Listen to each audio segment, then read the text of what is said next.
ದುರ್ಗಾಸ್ತಮಾನ ಭಾಗ 32 ಪುಟ ಸಂಖ್ಯೆ 483ರಿಂದ. ಪೂರ್ಣಯ್ಯನ ನಿರೀಕ್ಷೆ ಸುಳ್ಳಾಗಲಿಲ್ಲ. ಹೈದರಾಲಿಯ ಸೇನೆ ಸಾವು ನೋವುಗಳಲ್ಲಿ ಸಿಲುಕಿ ಬೇಯುತ್ತಿರುವಾಗಲೇ ಒಂದು ದಿನ ಸಂಜೆ ತನ್ನ ಡೇರೆಯ ಹೊರಗೆ ಕುಳಿತಿದ್ದ ಮಾನ್ವಿ ಶ್ರೀನಿವಾಸರಾಯ ಪಾಳೆಯದ ಮೇಲೆ ಸುತ್ತುತ್ತಿದ್ದ ಪಾರಿವಾಳವೊಂದನ್ನು ಕಂಡು ವಿಶಿಷ್ಟ ರೀತಿಯಲ್ಲಿ ಶಿಳ್ಳೆ ಹಾಕಿದ. ಆ ಶಿಳ್ಳೆಯ ಸದ್ದನ್ನು ಕೇಳಿದ ಪಾರಿವಾಳ 3-4 ಬಾರಿ ಆಕಾಶದಲ್ಲಿ ಸುತ್ತು ಹೊಡೆದು ಕ್ರಮೇಣ ಕೆಳಗಿಳಿದು ಬಂದು ಶಿಳ್ಳೆ ಹಾಕುತ್ತಿದ್ದ ಶ್ರೀನಿವಾಸರಾಯನ ಚಾಚಿದ ಮುಂಗೈ ಮೇಲೆ ಕುಳಿತುಕೊಂಡಿತು. ಮುಂಗೈ ಮೇಲೆ ಕುಳಿತ ಪಾರಿವಾಳವನ್ನು ಕಂಡು ಅನಿರೀಕ್ಷಿತವಾಗಿ ಮಾಣಿಕ್ಯ ಸಿಕ್ಕಷ್ಟು ಸಂತೋಷದಿಂದ ಅದನ್ನು ಬೊಗಸೆಯಲ್ಲಿ ಮೃದುವಾಗಿ ಹಿಡಿದು ಮುತ್ತಿಟ್ಟು ಕತ್ತು ರೆಕ್ಕೆಗಳನ್ನು ಮಮತೆಯಿಂದ ಸವರಿ ಬಳಿಕ ಅದರ ಕಾಲಿಗೆ ಕಟ್ಟಿದ ಸಣ್ಣ ಬಟ್ಟೆಯ ಚೀಲವನ್ನು ಎಚ್ಚರದಿಂದ ಬಿಚ್ಚಿಕೊಂಡು ತನ್ನ ಡೇರೆಯೊಳಗೆ ಹೋಗಿ ಅದರಲ್ಲಿದ್ದ ಪಾರಿವಾಳದ ಗೂಡಿನೊಳಗೆ ಅದನ್ನು ಬಿಟ್ಟು ಬಟ್ಟೆಯ ಚೀಲದಲ್ಲಿದ್ದ ಕಾಗದವನ್ನು ತೆಗೆದು ಓದಿದ. ಪಶ್ಚಿಮಕ್ಕೆ ಸೀನೀರು ಹೊಂಡದ ಬಳಿ ಕೋಟೆ ಐಬು. ಹೊಂಡ ಹಿಡಿದರೆ ದುರ್ಗ ಸಿಕ್ಕಂತೆ. ಕುಡಿಯಲು ನೀರಿಲ್ಲದೆ ಗುತ್ತಿಕೋಟೆ ಕಥೆ ಆಗುತ್ತೆ. ಹಣದ ತೊಂದರೆ ಬಹಳ. ಅದಿಲ್ಲದೆ ಜನ ಒದಗುವುದಿಲ್ಲ. ಕೆಲಸ ಕಠಿಣ. ಪಳಗಿದ ಜನ, ಹಣ, ಆಫೀಮು ಬೇಕು. ಆ ಕಾಗದವನ್ನು ಓದಿಕೊಂಡು ಶ್ರೀನಿವಾಸರಾಯ ಪೂರ್ಣಯ್ಯನ ಬಿಡಾರಕ್ಕೆ ಓಡಿದ. ಆತ ತಂದ ಕಾಗದವನ್ನು ಓದಿದ ಪೂರ್ಣಯ್ಯನಿಗೂ ಕತ್ತಲಲ್ಲಿ ತಡವರಿಸುತ್ತಿದ್ದವನಿಗೆ ಬೆಳಕು ಕಂಡ ಹಾಗಾಗಿ ಅದು ಹೈದರಾಲಿಯ ಪಾನಗೋಷ್ಠಿಯ ವೇಳೆ ಎಂದು ತಿಳಿದಿದ್ದರೂ ಹೈದರಾಲಿಯನ್ನು ಕಾಣಲು ಹೋದ. ಅರಮನೆಯ ಪ್ರತಿಕೃತಿಯಂತಿದ್ದ ತನ್ನ ಕಾಸಾ ಬಿಡಾರದಲ್ಲಿ ದಾಸಿಯರು ತಂದಿದ್ದ ಪಾನೀಯವನ್ನು ಸೇವಿಸುತ್ತಾ ನಡೆಯುತ್ತಿದ್ದ ನೃತ್ಯವನ್ನು ನೋಡುತ್ತಿದ್ದ ಹೈದರಾಲಿ ವಿಶೇಷ ಅವಸರದ ಕಾರಣವಿಲ್ಲದೆ ಆ ಸಮಯದಲ್ಲಿ ಅಲ್ಲಿಗೆ ಪೂರ್ಣಯ್ಯ ಬರುವುದಿಲ್ಲವೆಂಬುದನ್ನು ಊಹಿಸಿ ಬಾಯ ಬಳಿ ಎತ್ತಿದ ಪಾನೀಯದ ಬಟ್ಟಲನ್ನು ಹಾಗೇ ತಡೆಹಿಡಿದು ನಾಚ್ ಬಂದ್ ಕರೋ ಎಂದು ಚಾವಟಿಯಿಂದ ಹೊಡೆದಂತೆ ಹೇಳಿ ಆತುರವಾಗಿ ಏನು ಸುದ್ದಿ ಪೂರ್ಣಯ್ಯ ಎಂದು ಕೇಳಿದ. ನೀವು ಬಯಸುತ್ತಿದ್ದ ಹಾಗೆ ಆಕಾಶದಿಂದ ಅರಗಿಳಿ ಬಂದಿದೆ. ಆ ವಿಷಯ ಕಾವಂದರಲ್ಲಿ ಮಾತನಾಡಬೇಕು ಎಂದು ಹೇಳಿದ ಪೂರ್ಣಯ್ಯ. ಆ ಮಾತು ಕೇಳಿದ ಹೈದರಾಲಿ ಒಂದು ಕಡೆಯಲ್ಲಿ ಕುಳಿತಿದ್ದ ನರ್ತಕಿಯರ ಗುಂಪಿನ ನಾಯಕಿಗೆ ಈ ಸೂಳೆಯರನ್ನೆಲ್ಲ ಇಲ್ಲಿಂದ ತೊಲಗಿಸಿಕೊಂಡು ಹೋಗು. ಮತ್ತೆ ಹುಕುಂ ಆಗುವವರೆಗೂ ಈ ಕಡೆ ಯಾರೂ ಬರಬಾರದು ಎಂದು ಕರ್ಕಶವಾದ ಧ್ವನಿಯಲ್ಲಿ ಅಪ್ಪಣೆ ಮಾಡಿ ನರ್ತಕಿಯರ ಗುಂಪೆಲ್ಲ ಅವಸರವಾಗಿ ಅಲ್ಲಿಂದ ಹೋದ ಬಳಿಕ ಪೂರ್ಣಯ್ಯನನ್ನು ಹತ್ತಿರ ಕರೆದು ಕ್ಯಾ ಖಬರ್ ಎಂದು ಕೇಳಿದ. ಪೂರ್ಣಯ್ಯ ಹೈದರಾಲಿಯ ಹತ್ತಿರ ಹೋಗಿ ಆತನೊಬ್ಬನಿಗೆ ಮಾತ್ರ ಕೇಳಿಸುವಂತೆ ಪಾರಿವಾಳ ತಂದ ಸುದ್ದಿಯನ್ನು ತಿಳಿಸಿ ಮುಂದಿನದು ನಿಮ್ಮ ಕೆಲಸ ಎಂದು ಹೇಳಿದ. ಆ ಸುದ್ದಿಯನ್ನು ಕೇಳುತ್ತಿದ್ದ ಹಾಗೆ ಬಹುತ್ ದಿನ್ ಕೆ ಬಾದ್ ಏಕ್ ಖುಷ್ ಖಬರ್ ಸುನೆ, ನಸೀಬ್ ನನ್ನ ಕೈ ಬಿಡಲಿಲ್ಲ ಎಂದು ಹೇಳಿ ಬಾಗಿಲ ಬಳಿ ಕಾಯುತ್ತಿದ್ದ ಸೈನಿಕನಿಗೆ ಲಾಲಿ ಸಾಹೇಬ್, ಗುಲಾಮ್ ಅಲಿ ಖಾನ್, ಸಾಹೇಬ್ ಜಾದೆ ಟಿಪ್ಪು ಸಾಹೇಬ್, ಹರಪನಹಳ್ಳಿ ರಾಯದುರ್ಗದ ಪಾಳೆಯಗಾರರು ಎಲ್ಲರಿಗೂ ಹೇಗಿದ್ದರೆ ಹಾಗೆ ಬಂದು ಹಾಜರಾಗಬೇಕೆಂದು ಹೇಳು ಎಂದು ಅಪ್ಪಣೆ ಮಾಡಿ ಓಡಿಸಿದ. ಆ ಸುದ್ದಿ ಬಂದ ಸ್ವಲ್ಪ ಹೊತ್ತಿನಲ್ಲೇ ಹೈದರಾಲಿ ಕರೆ ಕಳಿಸಿದ ಸರ್ದಾರರೆಲ್ಲರೂ ಅವಸರವಾಗಿ ಬಂದು ಎಲ್ಲರೂ ಬಂದಾದ ಬಳಿಕ ಹೈದರಾಲಿ ಅವರಿಗೆ ಬೇಹುಪತ್ರದ ವಾರ್ತೆಯನ್ನು ತಿಳಿಸಿ ಲಾಲಿ ಸಾಹೇಬ್, ರಾತ್ರೋರಾತ್ರಿ 20 ಫಿರಂಗಿ, 10,000 ಕತ್ತಿ ಖಡ್ಗದವರು, 12,000 ಜನ ಬಂದೂಕಿನವರು ಈಗಿಂದೀಗಲೇ ಚೋಳಗುಡ್ಡದ ಬಳಿ ಜಮಾಯಿಸಿ ಸರಿಯಾದ ಜಾಗ ನೋಡಿಕೊಂಡು ತೋಪು ಏರಿಸಿ ಸಿದ್ಧವಾಗಿರಬೇಕು. ಹಗಲಾಗುತ್ತಿದ್ದ ಹಾಗೆ ಏಕ್ದಮ್ ತೋಪು ಹಾರಿಸಿ ಕಿಲ್ಲೆಗೆ ಲಗ್ಗೆ ಹಾಕಬೇಕು. ಯಾರಾದರೂ ಸೋತು ಸೇನೆಗೆ ಹಿಂದಕ್ಕೆ ಓಡಿ ಬಂದರೆ ಅವರನ್ನು ಗುಂಡಿಟ್ಟು ಹೊಡೆಯಿರಿ. ಲಡಾಯಿ ಶುರುವಾಗೋ ಹೊತ್ತಿಗೆ ನಾವೇ ಖುದ್ದಾಗಿ ಅಲ್ಲಿಗೆ ಬಂದು ನಿಮ್ಮ ದುರ್ದಮಿ ನೋಡುತ್ತೇವೆ. 10,000ಕ್ಕೆ 10,000 ಸತ್ತರೂ ಸರಿಯೇ, ಅವರ ಹೆಣದ ಮೇಲೆ ಹತ್ತಿ ಕಿಲ್ಲೆ ಹಿಡಿಯಬೇಕು. ಕತ್ತಲಲ್ಲಿ ಮೇಲುದುರ್ಗದವರಿಗೆ ಗೊತ್ತಾಗದ ಹಾಗೆ ಎಲ್ಲ ಜಟಾಪಟ್ಟು ಆಗಬೇಕು ಎಂದು ಹುಕುಂ ಮಾಡಿದ. ಹೈದರಾಲಿಯ ಅಪ್ಪಣೆ ಕೇಳಿದ ಸರ್ದಾರರು ಪಾಳೆಗಾರರು ತಮ್ಮ ತಮ್ಮ ಪಾಲಿನ ಕರ್ತವ್ಯ ನಿರ್ವಹಿಸಲು ಹೊರಟು ಹೋದರು. ಅವರೆಲ್ಲರೂ ಹೋದ ಬಳಿಕ ಹೈದರಾಲಿ ದಾಸಿಯನ್ನು ಕರೆದು ಪಾನೀಯ ತರಿಸಿಕೊಂಡು ಮನಸ್ಸಿನ ಕಣ್ಣಿನಿದರೂ ಗುತ್ತಿಕೋಟೆಯ ಮೇಲೆ ನೀರು ನೀರು ಎಂದು ಚೀರುತ್ತಿದ್ದ ದೃಶ್ಯವನ್ನು ಕಾಣುತ್ತಾ ಆ ನೆನಪಿನೊಂದಿಗೆ ಮತ್ತಷ್ಟು ರುಚಿಯಾದ ಪಾನೀಯವನ್ನು ಕುಡಿಯುತ್ತಾ ಕುಡಿಯಲು ನೀರಿಲ್ಲದೆ ಸಾಯಲಿ ಈ ಬೆಟ್ಟಕ್ಕೆ ಹುಟ್ಟಿದ ಜನ ಎಂದು ಶಪಿಸಿದ. ಉಚ್ಚಂಗಮ್ಮನ ಹೊಂಡ, ಸೀನೀರು ಹೊಂಡ ಎಂದು ಜನ ಕರೆಯುವ ಜಲಾಶಯ. ಬೆಟ್ಟದ ಮೇಲೆ ಗೋಪಾಲಸ್ವಾಮಿಯ ಹೊಂಡ ತುಂಬಿ ಹೆಚ್ಚಾಗಿ ನೀರು ಹರಿದು ತಗ್ಗಿನಲ್ಲಿಯೇ ನಿಂತು ಚಿತ್ರದುರ್ಗದ ಕೋಟೆಯ ಉತ್ತರ ಭಾಗಕ್ಕೆ ಪ್ರಕೃತಿಯೇ ನಿರ್ಮಿಸಿದ ಅಗಳತಿಯಾಗಿತ್ತು. ದುರ್ಗದ ಪಶ್ಚಿಮದಲ್ಲಿ ಹುಲಿಗೊಂದಿಯ ಹಳ್ಳದಲ್ಲಿ ಹರಿವ ನೀರು ಅದಕ್ಕೆ ಬಂದು ಸೇರಿ ಆ ಅಗಳತಿಯಲ್ಲಿ ಎಂದೂ ನೀರು ಬತ್ತದಂತೆ ಮಾಡಿತ್ತು. ಕೆಳದುರ್ಗದ ಬುರುಜಿನಹಟ್ಟಿ, ಮುಚ್ಚಿಗೆರಕೇರಿ, ಸಿದ್ದಯ್ಯನ ಬಾಗಿಲು ಬೀದಿ, ಅದರ ಆಸುಪಾಸಿನ ಜನ ತಮ್ಮ ನಿತ್ಯ ಜೀವನಕ್ಕೆ ಬೇಕಾದ ಕುಡಿಯುವ ನೀರನ್ನು ಹತ್ತಿರವಿದ್ದವರು ಕೊಡಗಳಲ್ಲಿ, ದೂರವಿದ್ದವರು ಅಡ್ಡೆ ಗಾಡಿಗಳಲ್ಲಿ ಅಲ್ಲಿಂದ ಕೊಂಡೊಯ್ಯುತ್ತಿದ್ದರು. ಆ ಹೊಂಡದಲ್ಲಿ ಹೆಚ್ಚಾದ ನೀರು ಭೂಗರ್ಭದಲ್ಲಿ ಅಳವಡಿಸಿದ ಮಾರ್ಗವಾಗಿ ಹರಿದು ಭರಮಣ್ಣ ನಾಯಕರ ಕಾಲದಲ್ಲಿ ಕೋಟೆಯಾಚೆ ಕಟ್ಟಿಸಿದ ಸಂತೆ ಹೊಂಡದಲ್ಲಿ ಶೇಖರವಾಗುತ್ತಿತ್ತು. ಉಚ್ಚಂಗಮ್ಮನ ಹೊಂಡಕ್ಕೆ ಕಲ್ಲು ಪಾವಟಿಗೆಗಳನ್ನು ಕಟ್ಟಿಸಿ ಜನ ಸುಲಭವಾಗಿ ಇಳಿದು ನೀರು ತೆಗೆದುಕೊಂಡು ಹೋಗಲು ವ್ಯವಸ್ಥೆ ಮಾಡಿದ್ದಂತೆಯೇ ಅದರ ಪಕ್ಕದಲ್ಲಿ ಕುಲದೇವತೆಯ ಹೆಸರನ್ನು ಧರಿಸಿದ ಸುಂದರವೂ ದುರ್ಗಮವೂ ಉಚ್ಚಂಗಮ್ಮನ ಹುಲಿ ಬಾಗಿಲಿದ್ದು ಹೊಂಡಕ್ಕೆ ಹೊಂದಿಕೊಂಡಂತೆಯೇ ಉದ್ದಕ್ಕೂ ಕೋಟೆಯ ಗೋಡೆಯನ್ನು ಕಟ್ಟಿದ್ದರು. ಆ ಅಗಳತಿಯ ನೀರು ಜನ ಬಳಸುವ ನೀರಾದ್ದರಿಂದ ಅಲ್ಲಿ ಉಳಿದ ಅಗಳತಿಗಳಲ್ಲಿ ಮಾಡಿದಂತೆ ರಣಸಿದ್ಧತೆ ಮಾಡಿರಲಿಲ್ಲ. ಹೊಂಡದ ಒಂದು ಬದಿಯಲ್ಲಿ ಕೋಟೆ, ಮತ್ತೊಂದು ಬದಿಯಲ್ಲಿ ಎತ್ತರವಾದ ಮಣ್ಣಿನ ಏರಿ ಕಂದಕಕ್ಕೆ ಕಾವಲಾಗಿತ್ತು. ದುರ್ಗದ ಪಶ್ಚಿಮ ಭಾಗದಲ್ಲಿ ದುರ್ಗಕ್ಕೆ ರಕ್ಷಣೆಯಾಗಿ ಕಿರುಬನಕಲ್ಲು, ಅಂಕಲಿಮಠದ ಬೆಟ್ಟ, ಧವಳಪ್ಪನ ಗುಡ್ಡಗಳ ರಕ್ಷಣೆ ಇದ್ದುದರಿಂದ ಆ ಭಾಗದಲ್ಲಿಯ ಕೋಟೆ ಉಳಿದ ಕಡೆಯ ಕೋಟೆಯಷ್ಟು ಬಿಗಿಯಾಗಿರಲಿಲ್ಲ. ದುರ್ಗದ ಜನಕ್ಕೆ ಅಗತ್ಯವಾದ ಸೀನೀರು ಹೊಂಡವನ್ನು ರಕ್ಷಿಸಲು ಅದರ ಬೆಂಬದಿಯಲ್ಲೇ ಇದ್ದ ಶಿರಿಯಪ್ಪನ ಬತೇರಿ, ಬಸವನ ಬತೇರಿಗಳ ಮೇಲೆ ತೋಫನ್ನಿರಿಸಿ ಅದರ ರಕ್ಷಣೆಗೆ ಅಗತ್ಯವಾದಷ್ಟು ಸೇನೆಯನ್ನಿಟ್ಟಿದ್ದರು. ಕಂದಕದ ಹೊರಸುತ್ತಿನ ಏರಿಕೋಟೆ ಹೊಳಲಕೆರೆಯ ಕಡೆಯಿಂದ ಬರುವ ರಾಜಮಾರ್ಗಕ್ಕೆ ಕಾಣದಷ್ಟು ಎತ್ತರವಾಗಿದ್ದುದರಿಂದ ಕೋಟೆಯನ್ನು ಚೆನ್ನಾಗಿ ಬಲ್ಲವರಿಗಲ್ಲದೆ ಉಳಿದವರಿಗೆ ಆ ಕಡೆಯ ಕೋಟೆ ಕಂದಕ ದುರ್ಗದ ಜೀವನಕ್ಕೆ ಜೀವನಾಡಿ ಎಂದು ತಿಳಿಯುವುದು ಸಾಧ್ಯವಿರಲಿಲ್ಲ. ಎಂತಲೇ ಕೋಟೆಯ ಪೂರ್ವ, ಉತ್ತರ ಭಾಗಗಳಿಗಿದ್ದಷ್ಟು ರಕ್ಷಣಾ ವ್ಯವಸ್ಥೆ ಇತ್ತ ಕಡೆಗಿರಲಿಲ್ಲ. ಈಗ ದುರ್ಗದೊಳಗಿದ್ದ ಬೇಹುಗಾರರಿಂದಾಗಿ ಈ ದುರ್ಬಲ ಸ್ಥಳದ ವಿಷಯ ಹೈದರಾಲಿಗೆ ತಿಳಿದು ಅವನ ಹಸಿದ ಹುಲಿಗಣ್ಣು ಅತ್ತ ತಿರುಗಿತು. ಹೈದರಾಲಿಯ ಹುಕುಂನಂತೆ ಲಾಲಿ ಸಾಹೇಬ ರಾತ್ರೋರಾತ್ರಿ ತನ್ನ ಫಿರಂಗಿಯ ತುಕಡಿಯನ್ನು ಕತ್ತಲೆಯಲ್ಲೇ ಅತ್ತ ಕಡೆ ನಡೆಸಿ ದುರ್ಗದ ಆಗ್ನೇಯ ಭಾಗದಲ್ಲಿ ಹುಲಿಗೊಂದಿಯ ಹಳ್ಳದ ದಂಡೆಯ ಬಳಿಯಿದ್ದ ಬರಗೇರಮ್ಮನ ಗುಡಿಯ ಮೇಲೆ 10 ತೋಪುಗಳನ್ನು ಏರಿಸಿ ಅದರ ಇಬ್ಬದಿಯಲ್ಲೂ ಮೊಹರ್ಚೆಯನ್ನು ಕಟ್ಟಿಸಿ ಮತ್ತಷ್ಟು ತೋಪುಗಳನ್ನು ಮದ್ದುಗುಂಡು ತುಂಬಿ ಸಿದ್ಧವಾಗಿರಿಸಿ ಹಗಲಾಗುವುದನ್ನೇ ಕಾದು ನಿಂತ. ಅವನ ಆ ತುಕಡಿಯ ಹಿಂದೆ ಚೋಳಗಟ್ಟದ ಆಸರೆ ಪಡೆದು 10,000 ಜನರ ಸೇನೆ ದಾಳಿಗೆ ಸಿದ್ಧವಾಗಿ ನಿಂತಿತು. ಇನ್ನೂ ಹಗಲಾಗಲು ಅಷ್ಟು ಹೊತ್ತಿದೆ ಎನ್ನುವಾಗಲೇ ಮಿನುಗುತ್ತಿದ್ದ ನಕ್ಷತ್ರಗಳು ಕಾಣದಂತಾಗಿ ಆಕಾಶದಲ್ಲಿ ಕಟ್ಟಿದ ಕತ್ತಲು ಕೊಂಚ ತಿಳಿಯಾಗುತ್ತಿದ್ದಂತೆಯೇ ಲಾಲಿ ಕಾಯುತ್ತಿದ್ದ ಗೋಲಂದಾಜರಿಗೆ ತೋಪುಗಳನ್ನು ಉಡಾಯಿಸಲು ಅಪ್ಪಣೆ ನೀಡಿದ. ಏಕಕಾಲಕ್ಕೆ ಹಾರಿಸಿದ ತೋಫಿನ ಹೊಡೆತಕ್ಕೆ ಕಂದಕದ ಮಣ್ಣಿನ ಏರಿಯು ಅಲ್ಲಲ್ಲಿ ಕುಸಿದು ಬಿದ್ದ ಹಾಗೆ ಇನ್ನೂ ಕತ್ತಲು ಕವಿದಿದ್ದ ಗುಡ್ಡದ ಬಂಡೆಗಳು ಹೈದರನ ಸೇನೆಯವರು ಹೊತ್ತಿಸಿದ ಮತಾಪುಗಳ ಬೆಳಕಿನಲ್ಲಿ ಬಗೆಬಗೆಯ ಲೋಹವರ್ಣದಿಂದ ಹೊಳೆದು ಕರಗುತ್ತಿದ್ದ ಕತ್ತಲೆಯನ್ನು ತೋಫಿನ ಹೊಗೆ ಮತ್ತೆ ದಟ್ಟವಾಗಿಸಿ ಏಕಕಾಲಕ್ಕೆ ಬಂದೂಕುಗಳನ್ನು ಉಡಾಯಿಸುತ್ತಾ ದೀನ್ ದೀನ್ ಎಂದು ಕೂಗುತ್ತಾ ಏರಿಯ ಸಂದುಗಳಿಂದ ನುಗ್ಗಿ ಅಷ್ಟೇನೂ ಆಳವಾಗಿರದ ಕಂದಕದಲ್ಲಿ ಈಸು ಬಿದ್ದು ಕೋಟೆಗೆ ಲಗ್ಗೆ ಹಾಕಿದರು.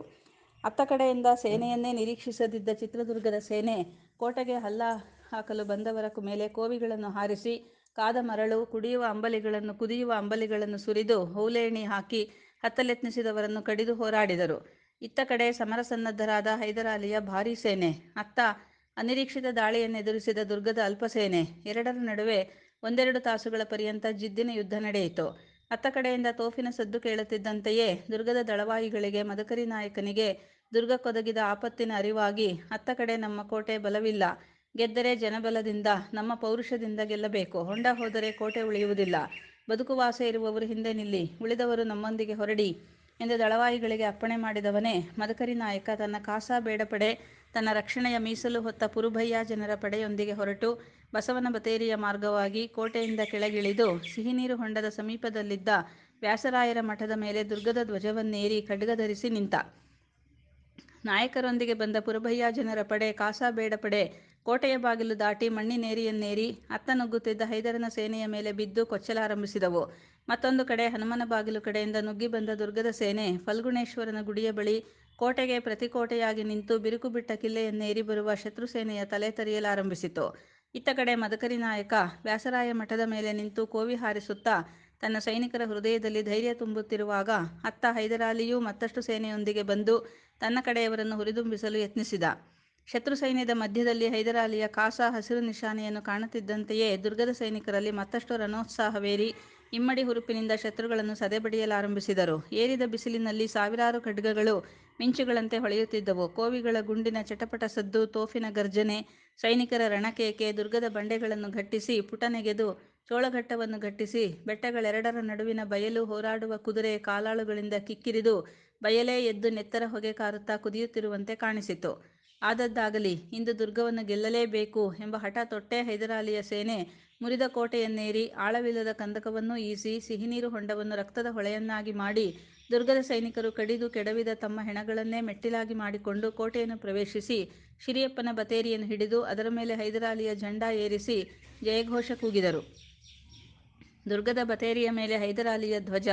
ಅದನ್ನು ನೋಡುತ್ತಿದ್ದ ಹಾಗೆ ಮದಕರಿ ನಾಯಕನಿಗೆ ಎಲ್ಲಿಲ್ಲದ ಕ್ರೋಧಾವೇಶ ಮೈತುಂಬಿ ಕೈಯಲ್ಲಿದ್ದ ಕೋವಿಯನ್ನು ಬಿಸುಟು ಪರಿಘಾಯುಧವನ್ನು ಹಿಡಿದು ಆ ಧ್ವಜ ಮುರಿಯಬೇಕು, ಇಲ್ಲವೇ ನಮ್ಮ ತಲೆ ಬೀಳಬೇಕು, ಇವತ್ತು ಉಳಿದಿರುವುದಿಷ್ಟೇ ಎಂದು ಹೇಳಿ ವ್ಯಾಸರಾಯರ ಮಠದ ಮೇಲಿನಿಂದ ಧುಮುಕಿ ಕೆಣಕಿದ ವನವರಾಹದಂತೆ ಅತ್ತ ನುಗ್ಗಿದ. ನಾಯಕರೇ ಮುನ್ನುಗ್ಗಿದುದನ್ನು ಕಂಡ ಪುರುಭಯ್ಯ ಜನ, ಕಾಸಾ ಬೇಡಪಡೆ, ಹಜರತ್ತು ಮಕ್ಕಣ್ಣ ಬಾಲೇದವರು, ಕಾಸಾ ಬಿರಾದಾರಿಯವರು, ನಾವು ಬದುಕಿದ್ದು ನಿಮ್ಮನ್ನು ಶತ್ರುವಿಗೆ ಬಿಟ್ಟುಕೊಡುವುದಿಲ್ಲ, ಶತ್ರು ಸೇನೆ ಎಷ್ಟೇ ಇದ್ದರೂ ಸರಿಯೇ, ಅವರನ್ನು ಹೊಡೆದು ನವಾಬನ ನಿಶಾನೆಗೆ ಉರಿ ಹಚ್ಚಿ ಬರದಿದ್ದರೆ ನಮ್ಮ ಕೈಗೆ ಬಳೆ ತೊಡಿಸಿ, ನಾಯಿ ದೊಣೆಯಲ್ಲಿ ಅನ್ನ ಹಾಕಿಸಿ ಖುದ್ದು ಹೈದರಾಲಿಯೇ ಬಂದರೂ ಅವನ ಹೆಣ ತೆಗೆದುಕೊಂಡು ಬಂದು ನಿಮ್ಮ ಮುಖ ತೋರಿಸುತ್ತೇವೆ ಎಂದು ಪಣ ತೊಟ್ಟು 5,000 ಮಂದಿ ಒಂದೇ ಬಾರಿಗೆ ರಣಕೇಕೆ ಹಾಕಿ ವೀರಾವೇಶದಿಂದ ಶತ್ರುಸೇನೆಯತ್ತ ನುಗ್ಗಿದರು, ತೋಳಗಳ ಹಿಂಡಿನಂತೆ. ಅವರ ಹಿಂದೆ ಮದಕರಿ ನಾಯಕನು ಹರಿಣಗಳ ಹಿಂಡಿನ ಮೇಲೆ ಬೀಳುವ ಚಿರತೆಯಂತೆ ರಣಘೋಷ ಕೂಗುತ್ತಾ ಮುನ್ನುಗ್ಗಿದ.